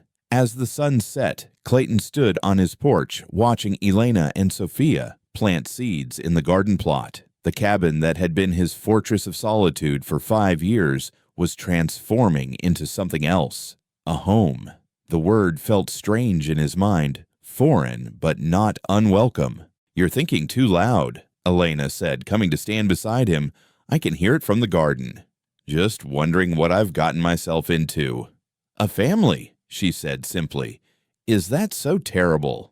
He looked down at her, this woman who'd been shot and beaten, but still found strength to plant gardens to dream of tomorrow. No, it's not terrible at all. Sophia ran up dirt smudged on her face. Senor Clayton Mama says if we're staying, I should call you something else. What should I call you? The question caught him off guard. What do you want to call me? Sophia considered, then said shyly, Papa. The word hung in the air. Clayton's throat tightened. He'd never thought to be anyone's papa, never thought he deserved that kind of trust. If that's what you want, he managed. Sophia beamed and ran back to the garden. Elena slipped her hand into his. Too fast, she asked. Everything about this is too fast, but maybe that's not wrong. That night, for the first time, they prepared for bed together, naturally without awkwardness. Elena changed into a nightgown Mei Lee had included in her basket, and Clayton found himself mesmerized by the simple domesticity of her brushing out her long hair. The town will talk, she said. A Mexican woman marrying the hermit gunfighter 3 days after showing up shot. Let them talk. It might make things harder. Some people won't do business with you now. The people who matter will. She climbed into bed, and this time, when Clayton joined her, she moved close, resting her head on his shoulder. I don't love you, she said quietly. Not yet, but I think I could, given time. I know, he replied, his arm coming around her carefully. I think I could too. It was honest, more honest than most marriages that began with pretty words and ended in bitter silence. They were building something real from necessity, brick by brick, touch by touch. Clayton? When Thornton comes, because he will come, promise me something. What? If it goes bad, save Sophia. Not me. Sophia, get her to California to my cousin. Promise me. He tightened his arm around her. It won't go bad. Promise me anyway. I promise. But Elena, I've lost one family to violence. I won't lose another. She pressed closer to him, and they lay there in the darkness, two damaged people trying to build something whole. Outside, a screech owl called, and the desert wind whispered secrets through the cottonwoods. The cabin was no longer a hiding place, but a home. No longer a fortress, but a foundation for something that might, despite all odds, grow into the life they'd both stopped believing they deserved. Tomorrow would bring its own challenges. Thornton was gathering his army, and the reckoning was coming. But tonight, in this bed, in this cabin, with this unexpected family, Clayton Hayes allowed himself to believe in the possibility of redemption, not through isolation and penance, but through the harder path of connection protection and maybe eventually love. The town of Perdition sat in a valley between two mesas, looking exactly like what it was, a place where the railroad had stopped just long enough to spawn a settlement, then moved on, leaving behind those too stubborn, too poor, or too wanted to follow. Main Street was 6 blocks of ambition and failure, with Han Chen's general store anchoring one end and the Babylon Saloon anchoring the other, like virtue and vice, holding the whole enterprise in tension. Clayton drove the wagon with Elena beside him on the bench, Sophia wedged between them. It was their first trip to town as a family 2 weeks after the wedding, and Elena had insisted they go, despite Clayton's reservations. "We hide, we look guilty," she'd said. "We go about our business. We're just another family trying to survive." But Clayton could feel the eyes on them as they rolled down Main Street. Conversations stopped mid-sentence. Women pulled their children closer. Men stepped out of doorways to watch them pass. "Steady," Elena murmured, her hand briefly touching his arm. They stopped first at Chen's store. Han Chen greeted them warmly, loud enough for others to hear. "Mrs. Hayes, how wonderful to see you healing so well. And Sophia Lilly has been asking when you would visit again." The normalcy of it, the deliberate ordinariness, was a small act of rebellion against the town's judgment. Mei Li emerged from the back, immediately fussing over Elena's shoulder, discussing garden plans as if violent men weren't gathering like storm clouds on the horizon. "I need ammunition," Clayton told Chen quietly. "As much as you can spare." Chen nodded, understanding. "I have what you need. Also something else." He produced a letter from beneath the counter. "This came for your wife. From California." Elena's eyes lit up as she recognized the handwriting. Teresa. She tore open the letter, reading quickly, her expression shifting from joy to concern to determination. "What is it?" Clayton asked. "My cousin. She says she received my earlier letter about coming to California. She and her husband are willing to help to take us in. But—" She paused, looking at Clayton. "She also says there are men asking about me there. Thornton's reach is longer than we thought." The bell over the door chimed, and the temperature in the store seemed to drop. Moses Craw entered, flanked by 2 men Clayton didn't recognize. New guns, probably the ones Chen had mentioned. "Well, well," Craw said, his voice carrying the particular tone of a man who enjoyed his cruelties. "The happy family. How domestic." Sophia pressed closer to Elena, who stood straighter, despite her still healing shoulder. Clayton shifted slightly, positioning himself between them and Craw. "You need something, Moses." Clayton kept his voice level. "Just picking up supplies. Mr. Thornton's having a gathering at his ranch. Lots of guests arriving. Important people. Judges, railroad men, even a territorial marshal." Craw's smile was all teeth. "Funny how the law always seems to side with whoever can afford it. The only thing funny here is you thinking I care about Thornton's parties." Craw stepped closer, close enough that Clayton could smell the whiskey on his breath. "You should care. Mr. Thornton's making it official. He's filing papers, legal papers, for debt collection and—" His eyes slid to Elena. "Recovery of property." "My wife isn't property." "Your wife?" Craw laughed. "A 3-day courtship and a rushed wedding. Any judge would see through that." Elena stepped forward, surprising everyone. Any judge would also see a widow trying to protect herself and her child from men who think violence is negotiation. Or should I show them the bruises, the bullet wound?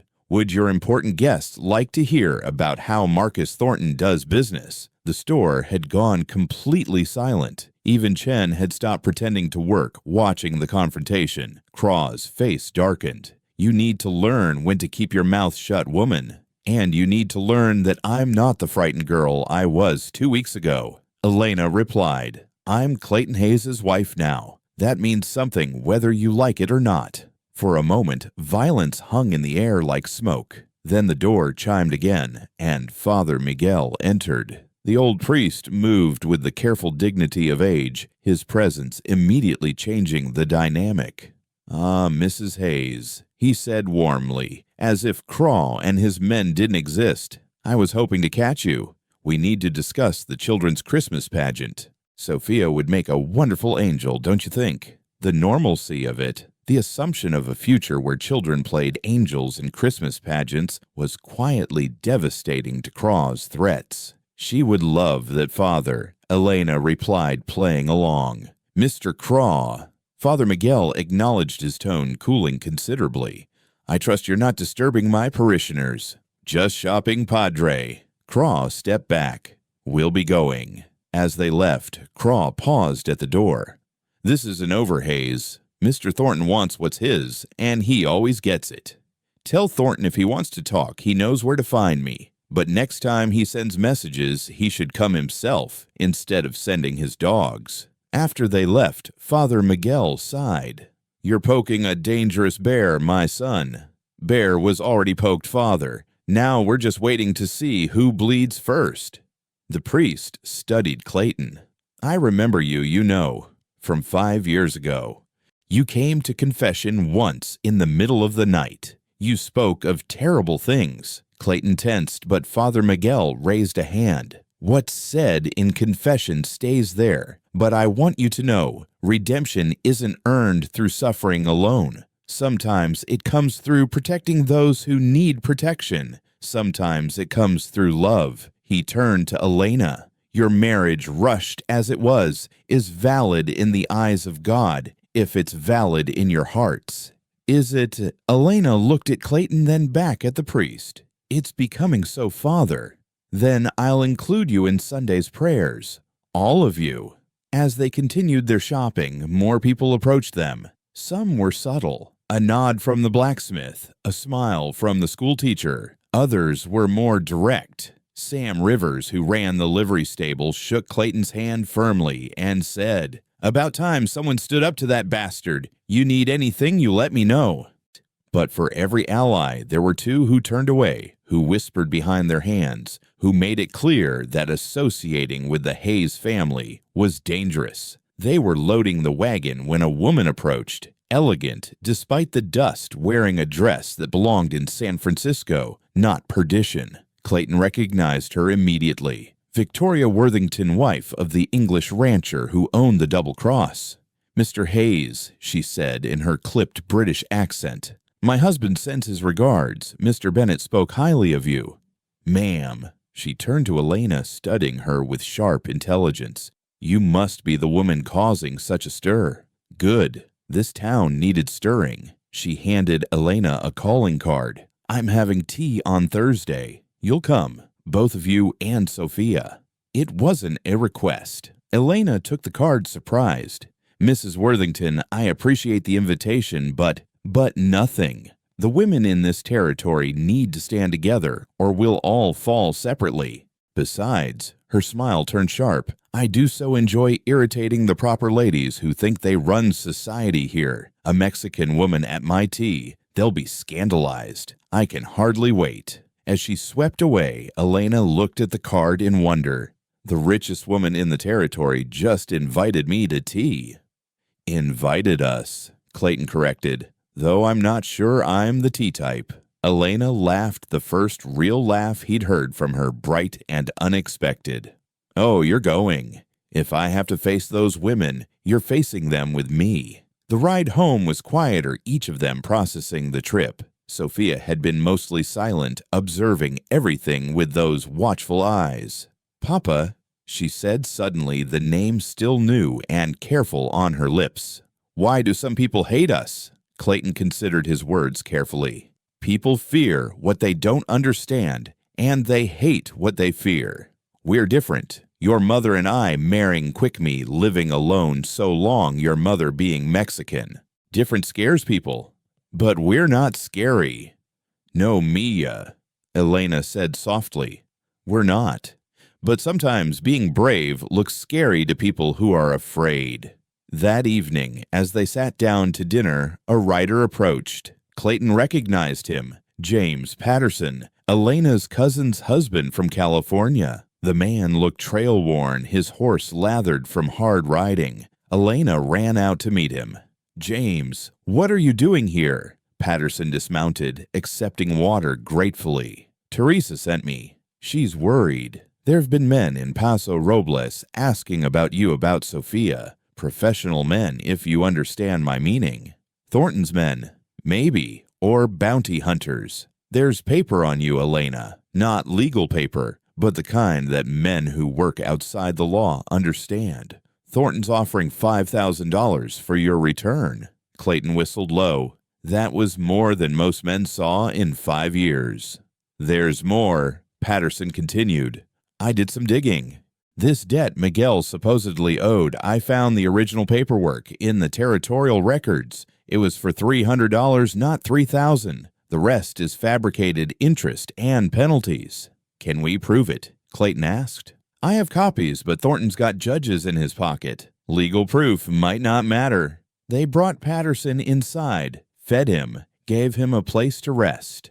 As Elena showed him to the barn where he could sleep, Clayton stood on the porch thinking. The net was tightening. Thornton was playing both sides, legal and illegal official and underground. It was how he'd always operated, why he'd been so successful, but it also meant he had more to lose. A man with judges and marshals in his pocket couldn't afford the wrong kind of scandal. Elena joined him on the porch. James says we should run. Tonight. He'll take us to California. Is that what you want? She was quiet for a moment. 2 weeks ago, yes. That's all I wanted. To run, to hide, to disappear somewhere safe. She turned to look at him. But now I have something I didn't have before. What's that? A home. A real home, not just a place to hide, and someone willing to fight for us. She moved closer. I won't run any more, Clayton. Whatever comes, we face it here. It could get bad. Worse than bad. I know. She slipped her hand into his. But for the first time in my life, I'm not facing it alone. That changes everything. That night, as they prepared for bed, Elena said, Tell me about your family. Your real family before the war. Clayton found himself talking, really talking for the first time in years. About his sister Sarah, who could make anyone laugh. About his father's sermons that could move grown men to tears. About his mother's apple pie and how she'd sneak him extra pieces when father wasn't looking. They sound wonderful, Elena said softly. They were, and I failed them all by becoming what I became. No. Elena propped herself up on an elbow looking down at him. You failed them by hiding from what you became, but you're not hiding anymore. She kissed him, then not the brief ceremonial kiss of their wedding, but something deeper, more real. When they pulled apart, both were breathing unsteadily. Elena, we don't have to. I know, but I want to. Not because of the marriage, not because of protection. Because for the first time since I was 16 years old, I actually want to. They came together in the darkness, two wounded souls finding solace in each other's arms. It wasn't the passionate romance of dime novels. It was something quieter, more careful. Two people learning each other's scars, both visible and hidden, and choosing to be gentle with them. Afterward, as Elena slept curled against him, Clayton stared at the ceiling, thinking about community and family, about the threads that were weaving together around them. Chen and his quiet support. Father Miguel and his unexpected blessing. Victoria Worthington and her social rebellion. Even Patterson riding all the way from California to warn them they weren't alone anymore. That was both terrifying and wonderful. More people to protect, but also more people standing with them. Thornton had money and guns and legal power, but Clayton was beginning to understand that might not be enough. A war was coming, but for the first time, it wouldn't be fought by a single man seeking redemption through isolation. It would be fought by a family, blood and chosen, traditional and unconventional, bound together by something stronger than law or debt or fear. Outside, a wolf howled in the distance, and its pack answered. Clayton understood the sound differently now. Not loneliness, but belonging. Not isolation, but unity. The crisis would come soon. Thornton wouldn't wait much longer. But tonight, in this bed, in this cabin, with this unexpected family, Clayton Hayes was no longer alone, and that more than any gun or strategy might be what saved them all. The storm came on a Tuesday, but it wasn't made of wind and dust. It was made of men and malice arriving just after dawn, when the desert was painted in shades of rose and gold, too beautiful for what was about to unfold. Clayton was in the barn tending to the horses when Sage suddenly threw his head up, nostrils flaring. The other horses shifted nervously, that particular tension that meant predators were near. Clayton moved to the barn door, peering through a crack, and his blood went cold. They came from 3 directions, 15, maybe 20 men, moving in coordinated formation. Thornton rode at the center on his black stallion, dressed like a man attending a social function rather than a raid. Moses Craw flanked him on one side, and on the other rode someone Clayton hadn't expected, Judge Harrison Blackwood, complete with his traveling court papers. Clayton. Elena's voice urgent but controlled. She was at the cabin window, with Sophia having spotted them too. Clayton grabbed his rifle and pistols, mind racing through options. Too many to fight directly. The legal presence of the judge changed things. This wasn't just a raid, it was an arrest, or meant to look like one. He stepped out of the barn, rifle held casual, but ready. That's close enough, Thornton. The riders stopped at his fence line, spreading out in a semicircle. Thornton smiled, that cold expression Clayton remembered from the old days. Clayton Hayes. It's been too long. Thornton's voice carried that educated Eastern accent he'd never quite shaken, the one that reminded everyone he'd come from money before he'd come west. You look well for a hermit. State your business, or move on. Judge Blackwood urged his horse forward slightly. Mr. Hayes, I'm here on official territorial business. There are questions about the validity of your recent marriage and outstanding debts that must be addressed. My marriage is legal. Bennett filed the papers. Yes, about that. Blackwood produced a document. Mr. Bennett, it seems, allowed his ministerial license to lapse 3 years ago. Any marriages he performed are invalid. Clayton felt the ground shift beneath him. They'd planned this, researched it. That's a lie. I have the territorial records right here. Would you like to examine them?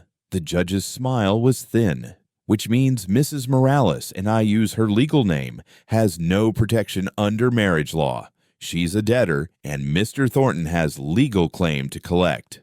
The debt was $300, Clayton said. Not $3,000. Thornton laughed. Interest, my friend. Penalties. All perfectly legal and documented. Judge Blackwood has reviewed everything. I'm sure he has. How much did that review cost you, Thornton? Several of the hired guns shifted hands, moving to weapons, but Thornton raised a hand, stopping them. Now. No need for unpleasantness. I'm here with a generous offer. The woman and child come with us peacefully, and I'll consider the debt settled through alternative means of payment. The implication in his voice made Clayton's finger move to the trigger guard. Alternatively, Thornton continued, we can do this legally. The judge files the papers. The territorial marshal, who happens to be arriving tomorrow, arrests you for harboring a fugitive debtor, and we take them anyway. You'll hang Clayton, legal and proper. Papa. Sophia's voice small and frightened. She'd stepped onto the porch despite Elena trying to hold her back. The child looked so small, facing all those men, but her chin was raised that same defiant angle as her mother's. Go back inside, mija, Clayton said softly. No. Sophia stepped forward. Mr. Thornton, Why do you hate us so much?" The question, in its childish directness, seemed to catch Thornton off guard. For a moment, something flickered in his eyes. Not quite shame, but perhaps its cousin. "I don't hate you, child. This is business. Mama says business that hurts children isn't business. It's evil." Some of the hired guns shifted uncomfortably. Even hard men had limits, and a 7-year-old girl standing up to them tested those limits. Elena emerged then, and Clayton's heart nearly stopped. She was wearing her best-dressed hair pinned up, looking every inch the lady despite the circumstances. But it was what she held that made everyone freeze. A leather journal, worn and familiar. "Mr. Thornton," she said, her voice carrying clearly. "Before we discuss debts, perhaps we should discuss this." Thornton's face went pale. "Where did you get that?" "My husband was many things, but he wasn't stupid. He knew you might kill him, so he left insurance. This journal contains records of every illegal transaction you've made over the past 3 years. Every bribe, every murder ordered, every claim jumped, all in your own hand." It was a bluff, Clayton realized. It had to be. But Elena sold it perfectly, her face calm and certain. "You're lying," Craw growled. "Am I? Should I read the entry from March 15th about the Vasquez family? Or perhaps April 2nd about the mine inspections that were falsified?" She opened the journal, pretending to read. "Oh, here's an interesting one. Paid Judge Blackwood $500 to ensure guilty verdict in Martinez case." The judge went rigid in his saddle. Several of the hired guns exchanged glances. They'd signed on for debt collection, not to be implicated in larger crimes.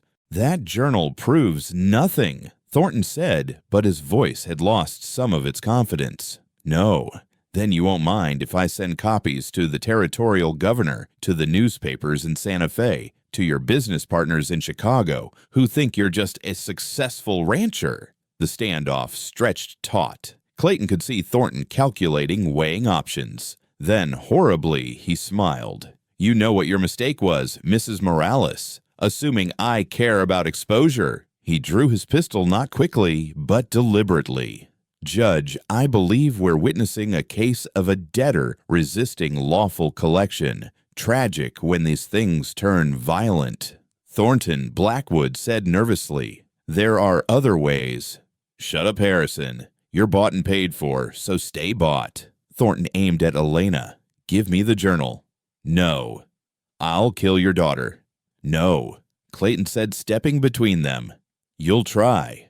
The moment balanced on a knife's edge. Then thunder rumbled, which was impossible. The sky was clear, but the thunder grew louder, and Clayton realized it wasn't thunder at all. Riders, dozens of them coming fast from the south. As they crested the rise, Clayton saw something he'd never expected. Bennett at the lead beside him, Victoria Worthington herself, and behind them what looked like every hand from the Double Cross Ranch, plus others. Han Chen was there with a group of Chinese workers from the railroad camps. Father Miguel rode with several Mexican vaqueros. Even Sam Rivers from the livery was there. They surrounded Thornton's men, not threatening, but present witnesses to whatever was about to happen.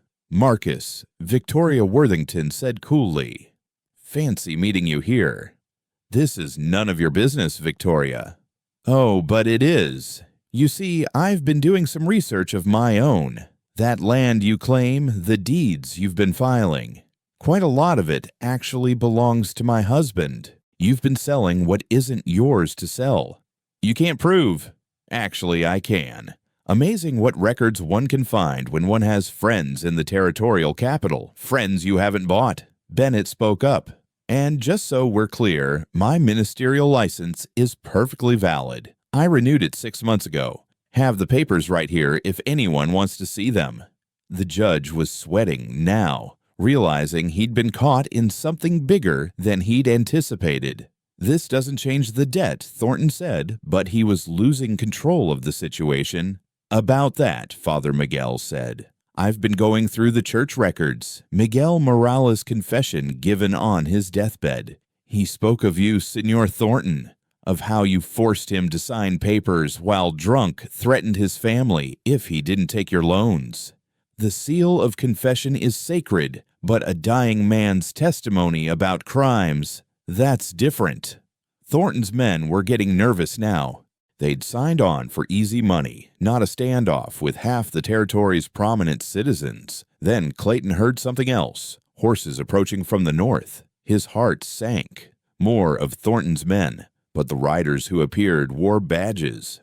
Real badges, a U.S. Marshal and 3 deputies dust-covered from hard riding. Marshal Thompson, Thornton said, confidence returning. Just in time. I need you to arrest Marcus Thornton. The marshal interrupted. You're under arrest for mail fraud, interstate trafficking of stolen goods, and conspiracy to commit murder. The silence that followed was absolute. That's impossible. I work for the federal government, Thompson said. And they've been very interested in your operations since you started stealing from the mail service to intercept legal documents. That's a federal crime, Thornton. This is Hayes's doing. No, Elena said quietly. This is James Patterson's doing, my cousin's husband, the one you sent men after in California. He's also a Pinkerton detective, has been investigating you for 2 years. Patterson emerged from behind the barn where he'd been hidden, badge visible now. The journal's real, by the way, he said. Miguel gave it to Father Miguel before he died to be given to Elena if anything happened to him. We've had it authenticated. Your handwriting, your crimes, all admissible in federal court. Thornton's face went from pale to red to purple. You bitch, you planned this.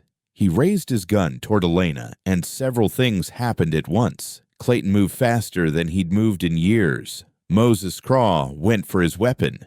Bennett's rifle came up. Victoria Worthington, of all people, pulled a Derringer from her sleeve. The gunshot was singular clean. Thornton looked down at the spreading red stain on his vest, surprise replacing rage on his face. He turned to see who'd shot him. It was Sophia holding Clayton's spare pistol, the one he'd been teaching her to clean, the one he thought wasn't loaded. Her small hands shook, but her aim had been true.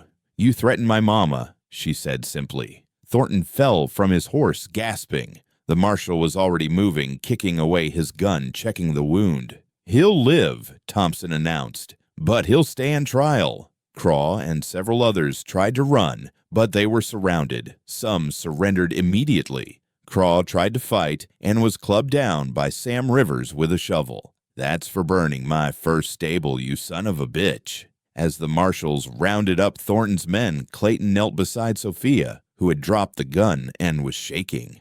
I didn't mean to, she whispered. He was going to hurt Mama again. You protected your family, Clayton said softly. Sometimes that's all we can do. Elena wrapped her arms around both of them, and they stayed like that while chaos swirled around them. Arrests being made, statements being taken, a community that had finally said enough surrounding them with protection. Later, as the sun set and the dust settled, their yard was full of people. May Lee and the other women had somehow produced food. Someone had brought out a fiddle. What had started as a crisis had transformed into a celebration. You knew, Clayton said to Elena. You knew Patterson was Pinkerton. I suspected. Teresa's letters were too careful, too vague. And when James showed up, he asked questions that weren't cousin questions. She smiled. But I didn't know about the journal until yesterday. Father Miguel brought it, said Miguel had confessed everything before he died, wanting to protect us. And Victoria Worthington. That was Bennett. He told her what happened here, and she decided Thornton had gotten too big for his boots. She's the one who contacted the federal marshals. Clayton looked around at their yard full of allies, people who'd risked themselves for strangers who'd become family. We could have died today. We could have... Elena agreed, but we didn't, because we weren't alone. Judge Blackwood was being led away in chains. Thornton was on his way to federal prison, and the sun was setting on what felt like the end of one story and the beginning of another. Sophia tugged on Clayton's sleeve. Papa, I'm sorry I took your gun.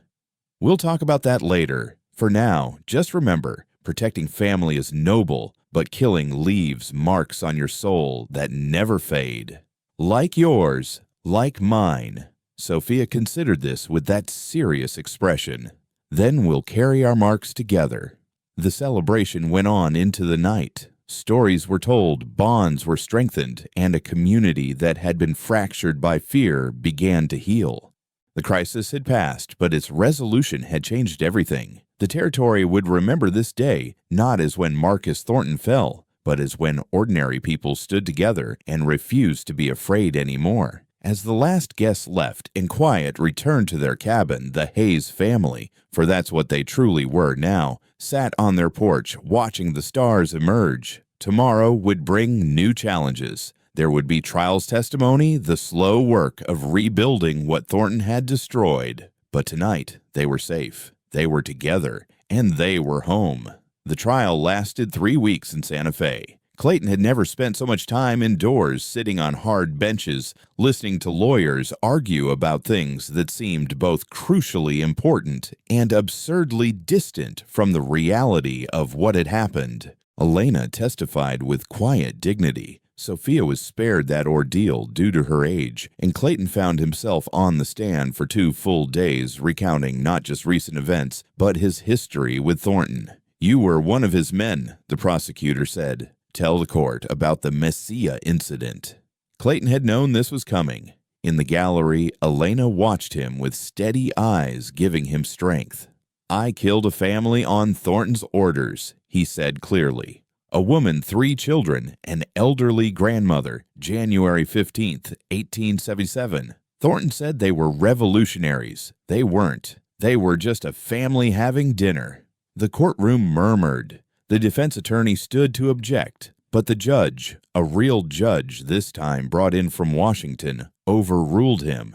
The witness is providing context for the defendant's pattern of behavior. Clayton continued each word feeling like a stone lifted from his chest. "I left Thornton that night. He let me go because he knew the guilt would be worse than any bullet. And yet you protected his latest victims. Because I couldn't save that family in Messia, but I could save this one." When the verdict came down, guilty on all counts life in federal prison, Thornton had to be restrained. As they let him out, he turned to Clayton. "This isn't over, Hayes. I have friends. I have money hidden."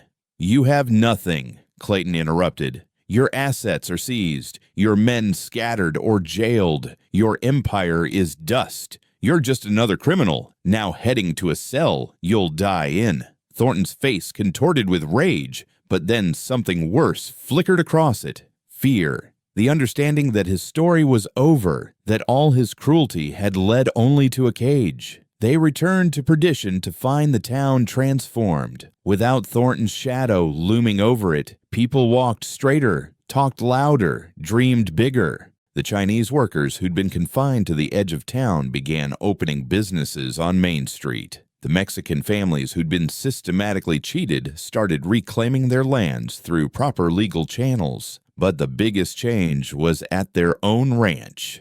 Clayton stood at the gate staring. Their small cabin was surrounded by construction. New rooms were being added, a proper barn was half built, and people, dozens of them, were working everywhere. "What is this?" he asked Elena. She smiled, that mysterious smile he was still learning to read. "While you were testifying, I was planning. We're going to need more room." "For what?" "For the school." Clayton turned to stare at her. "School? The town needs one. A real one, not just Sunday lessons at the church. I've been talking to Mrs. Worthington and May Lee. We're going to teach all the children, white, Mexican, Chinese, Apache, if they'll come. Together."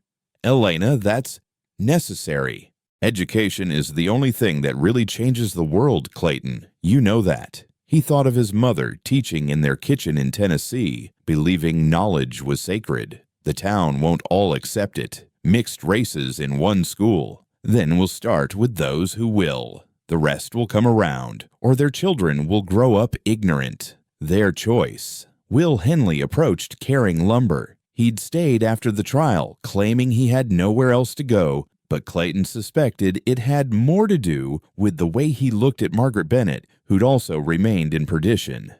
"Mr. Hayes, where do you want the additional windows for the classroom?" "Classroom's south wall." Elena answered for him. Children need light to learn. Over the following weeks, Clayton watched his isolated cabin transform into something unrecognizable. The school building rose beside their expanded home.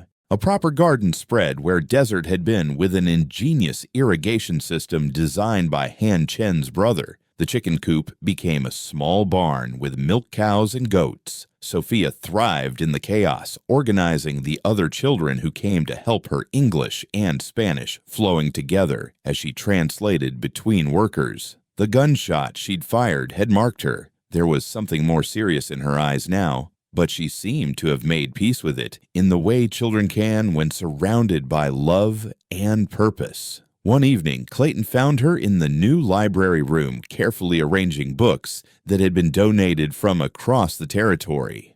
"Papa," she said without looking up, "do you think Mr. Thornton was always bad?" Clayton sat beside her on the floor.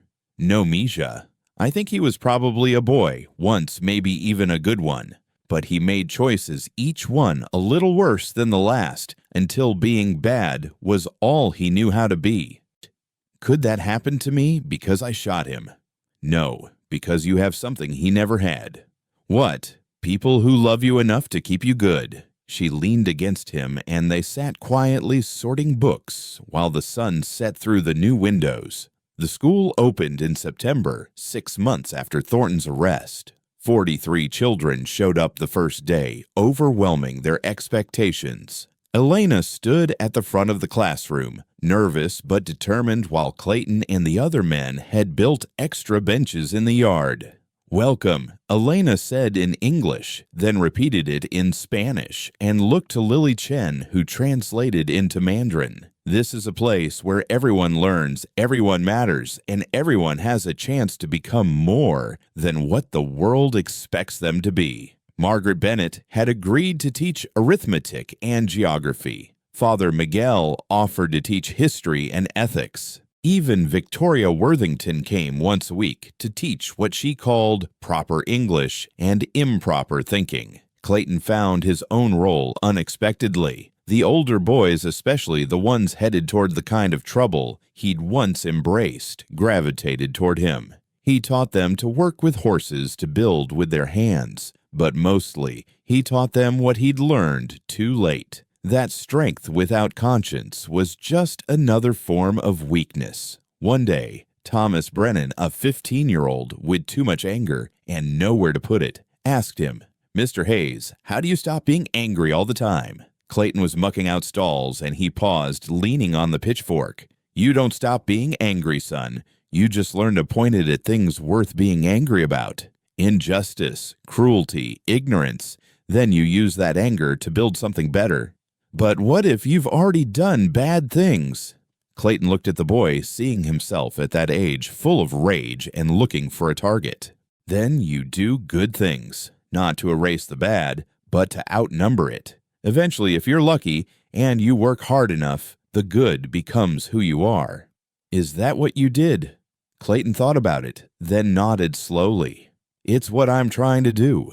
The transformation wasn't just in their ranch. Perdition itself was changing. The Babylon Saloon still did good business, but now there was also a lending library, a proper school, and plans for a town hall where decisions would be made by vote rather than by whoever had the most guns. Moses Craw had escaped during transport to prison, and there were rumors he was gathering Thornton's scattered men, but those were problems for another day. For now, there was building to do. One night, as autumn turned the cottonwoods gold, Clayton and Elena sat on their porch watching the sunset. The school day was done, children's voices fading into the distance, and a blessed quiet settled over their land. "Do you regret it?" Elena asked. "The life you had before." "The solitude," Clayton considered. "I thought silence was peace. Turns out it was just empty. This," he gestured at their transformed home, the garden, the school, the evidence of community everywhere. This is harder, louder, more complicated, but it's also alive. The territory newspaper wants to do a story about the school about us. The headline would be, From Gunfighter to Schoolmaster. Clayton snorted. I'm no schoolmaster. I shovel horse manure and try to keep teenage boys from killing each other or themselves. That sounds exactly like a schoolmaster to me. They sat in comfortable silence. Then Elena said, I'm pregnant. The words hit Clayton like a physical blow. He turned to stare at her, and she was smiling, nervous, and hopeful. Is it? The doctor says I'm healthy. The baby should come in spring. She took his hand, placed it on her still flat stomach. A new life, Clayton. A child who'll never know the fear Sophia knew. Who'll grow up in a world we're building, not one we're surviving. Clayton found himself unable to speak. A father, not just to Sophia, whom he'd come to love as his own, but to a baby, a new life created not from violence or desperation, but from love. Say something, Elena said nervously. I need to build a crib, and a rocking chair, and maybe expand the house again. And Elena laughed, pulling him close. We have time. Spring is months away. Not enough time. Not nearly enough. He kissed her forehead, then knelt and kissed her stomach, whispering, Hello, little one. I'm your father. I promise I'll do better for you than I've done for myself. That night, as they lay in bed, Clayton felt something he hadn't experienced in so long he'd forgotten its name. Not just hope, but joy. Pure, uncomplicated joy at the thought of tomorrow. The past wasn't erased. The family in Messia still visited his dreams, but now they stood at a distance, watching rather than accusing. Sometimes he imagined he saw approval in the grandmother's ghostly eyes, as if his work here, his protection of this family, his building of this community, was slowly balancing the cosmic scales. Clayton, Elena whispered in the darkness. What do you want to name the baby? He thought about it. If it's a boy, Miguel, after your first husband, he deserves to be remembered for trying to protect you, even if he failed. And if it's a girl, Esperanza, hope. Like you said that first night, every child deserves a name, and hope is what she'll be. Elena curled closer to him. I love you. I know I said I couldn't at first, but I do now. Completely. I love you too. More than I thought I was capable of. Outside, an owl called, and the desert wind played its ancient song through the cottonwoods. Their ranch, no longer just a cabin but a compound of buildings, dreams, and purposes, stood as testament to what could be built from ashes. The school would open again. Tomorrow, children would come to learn. The community would continue to heal and grow.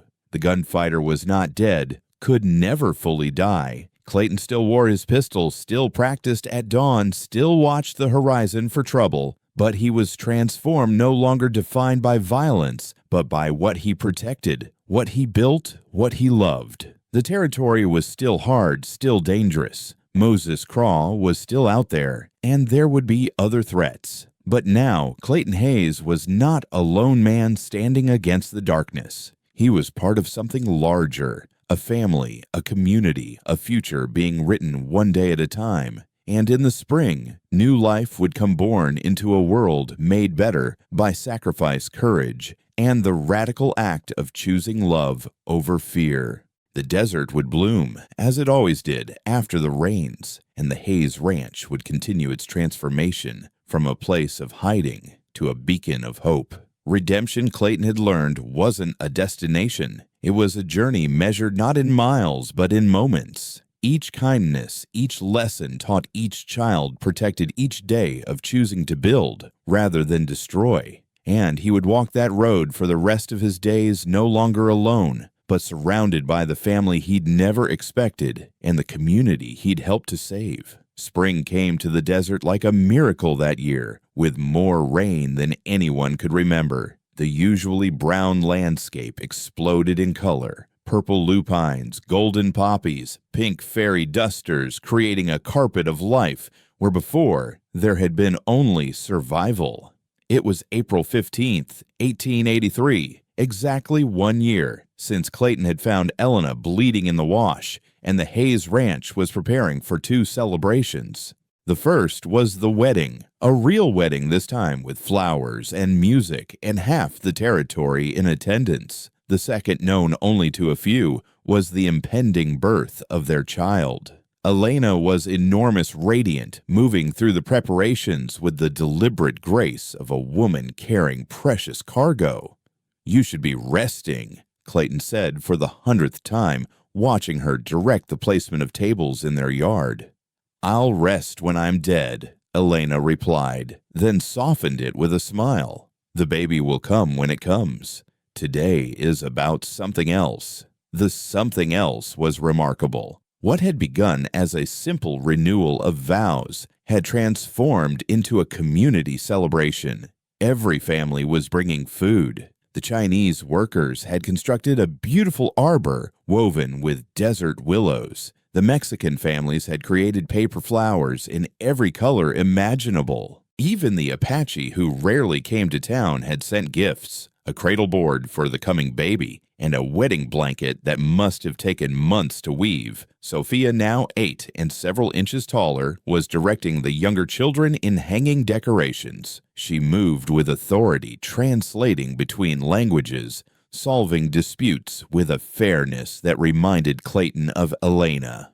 "Papa," she called out, "where should we put the musicians?" Clayton looked at his daughter, for that's what she was, blood or no blood, and felt that familiar tightness in his chest. She'd grown so much, not just in height, but in spirit. The haunted child he'd found clinging to her dying mother had become a leader, a bridge between communities. "Under the big cottonwood," he answered. "The acoustics are better there." Margaret Bennett, now Margaret Henley, having married Will in a quiet ceremony 6 months ago, approached with a ledger. "Clayton, we've got over 200 people confirmed coming. That's half the territory." "That's impossible. We don't know that many people." "You do now. Word spread about what happened here, about the school, about the stand against Thornton. People want to be part of it." Victoria Worthington swept up an address that probably cost more than most people's houses. "Clayton dear, I've brought champagne from France. Don't look at me like that. Every wedding needs proper toasting." "This isn't exactly a society wedding, Victoria." "No, it's better. It's real." She looked around at the controlled chaos of preparation. "Do you know what you've done here? You've proved that change is possible, that the territory doesn't have to be ruled by the strongest gun or the deepest pocket. That's worth more than all the champagne in France." Father Miguel arrived with his vestments and a worn Bible. "Are you ready for this, my son? I thought I was ready the first time. That was necessity. This is choice. God smiles more on the second than the first." As the sun began its descent toward the mesa, guests started arriving. They came in wagons and on horseback, families who would never have mixed a year ago, now greeting each other like neighbors. The yard filled with languages: English, Spanish, Mandarin, even some Apache and Navajo. Children ran between the adults playing games that needed no translation. Han Chin pulled Clayton aside. "There's something you should know. Moses Crawl was seen in Albuquerque last week. He's gathered maybe a dozen men." Clayton's hand moved instinctively to his gun. "Coming this way. Unknown, but Patterson's keeping watch. He's got men stationed on the roads." Clayton nodded, filing the information away. Not today, he thought. Let us have this one day.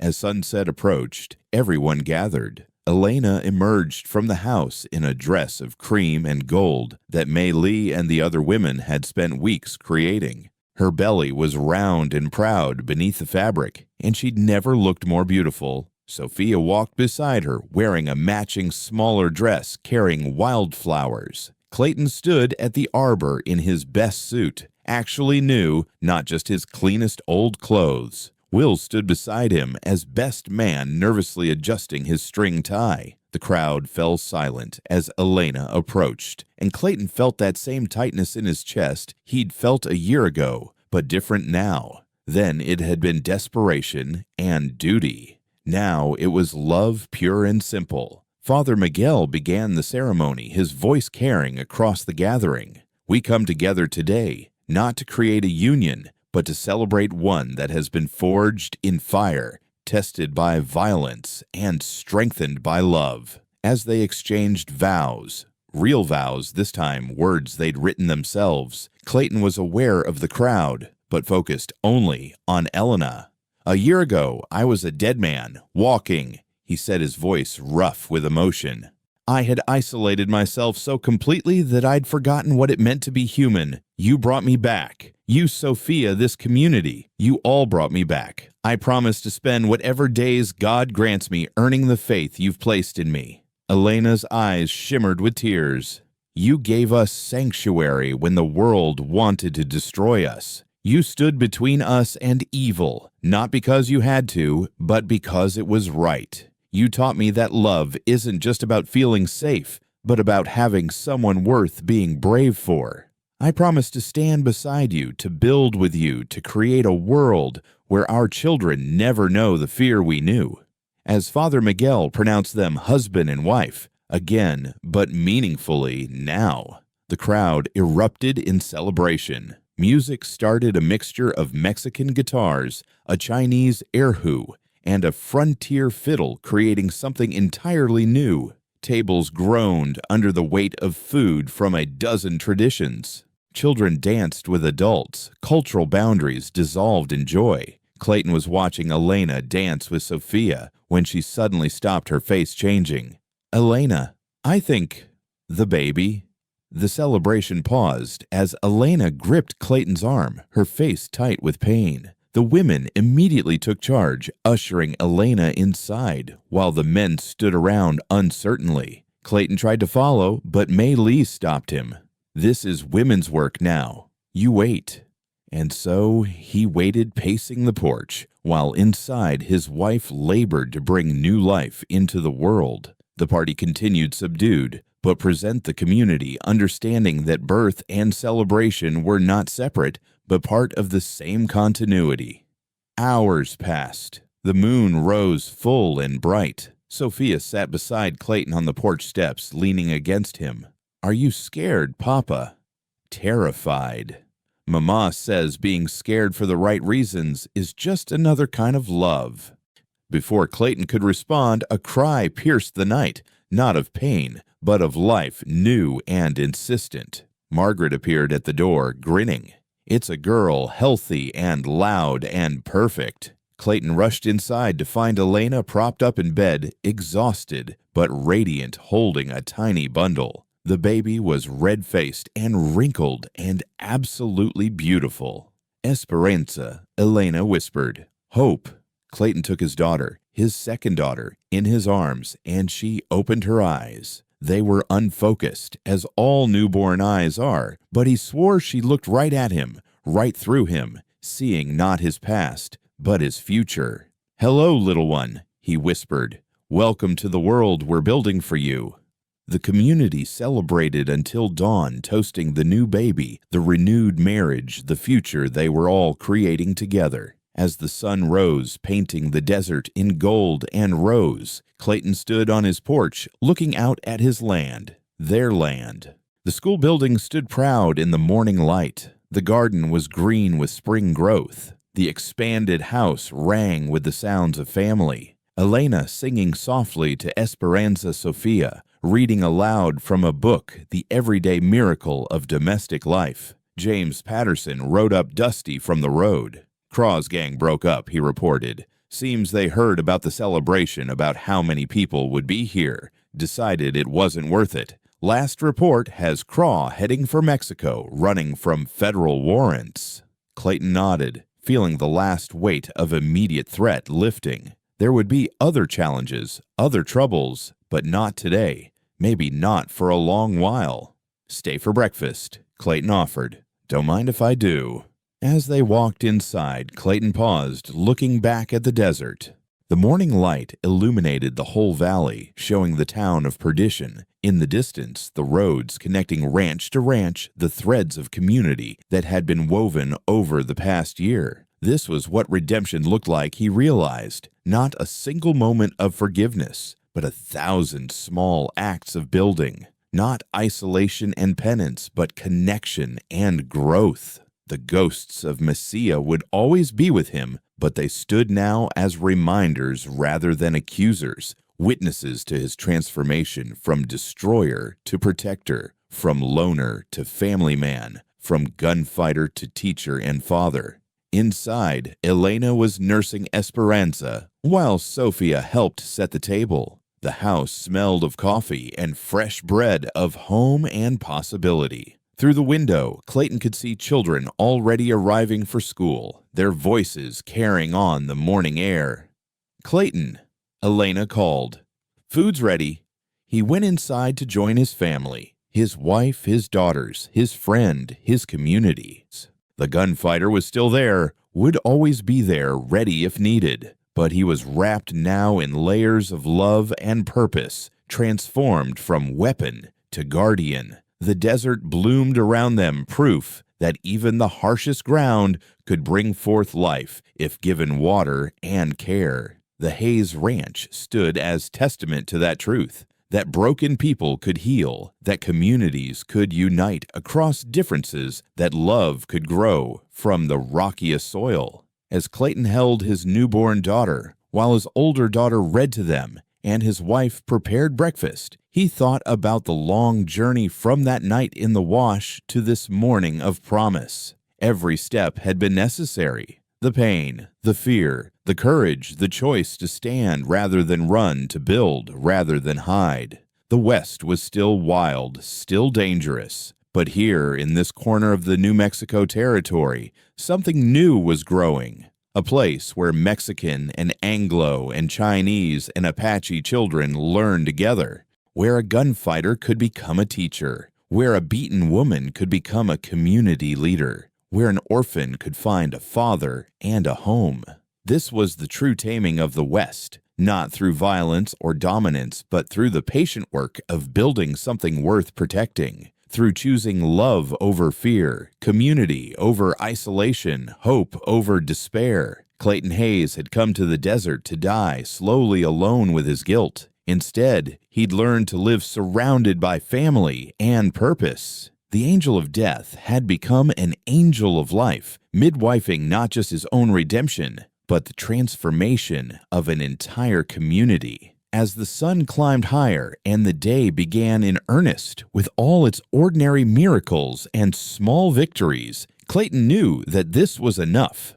More than enough. It was everything. The desert sang its ancient song of endurance and renewal, and the Hayes family, all four of them now, were part of that song, their voices joining the eternal chorus of those who choose to build rather than destroy, to love rather than fear, to hope rather than despair, and in that choice, repeated daily, lived the true victory, not over men like Thornton or Craw, but over the darkness that lurked in every human heart, waiting to devour or to be transformed into light.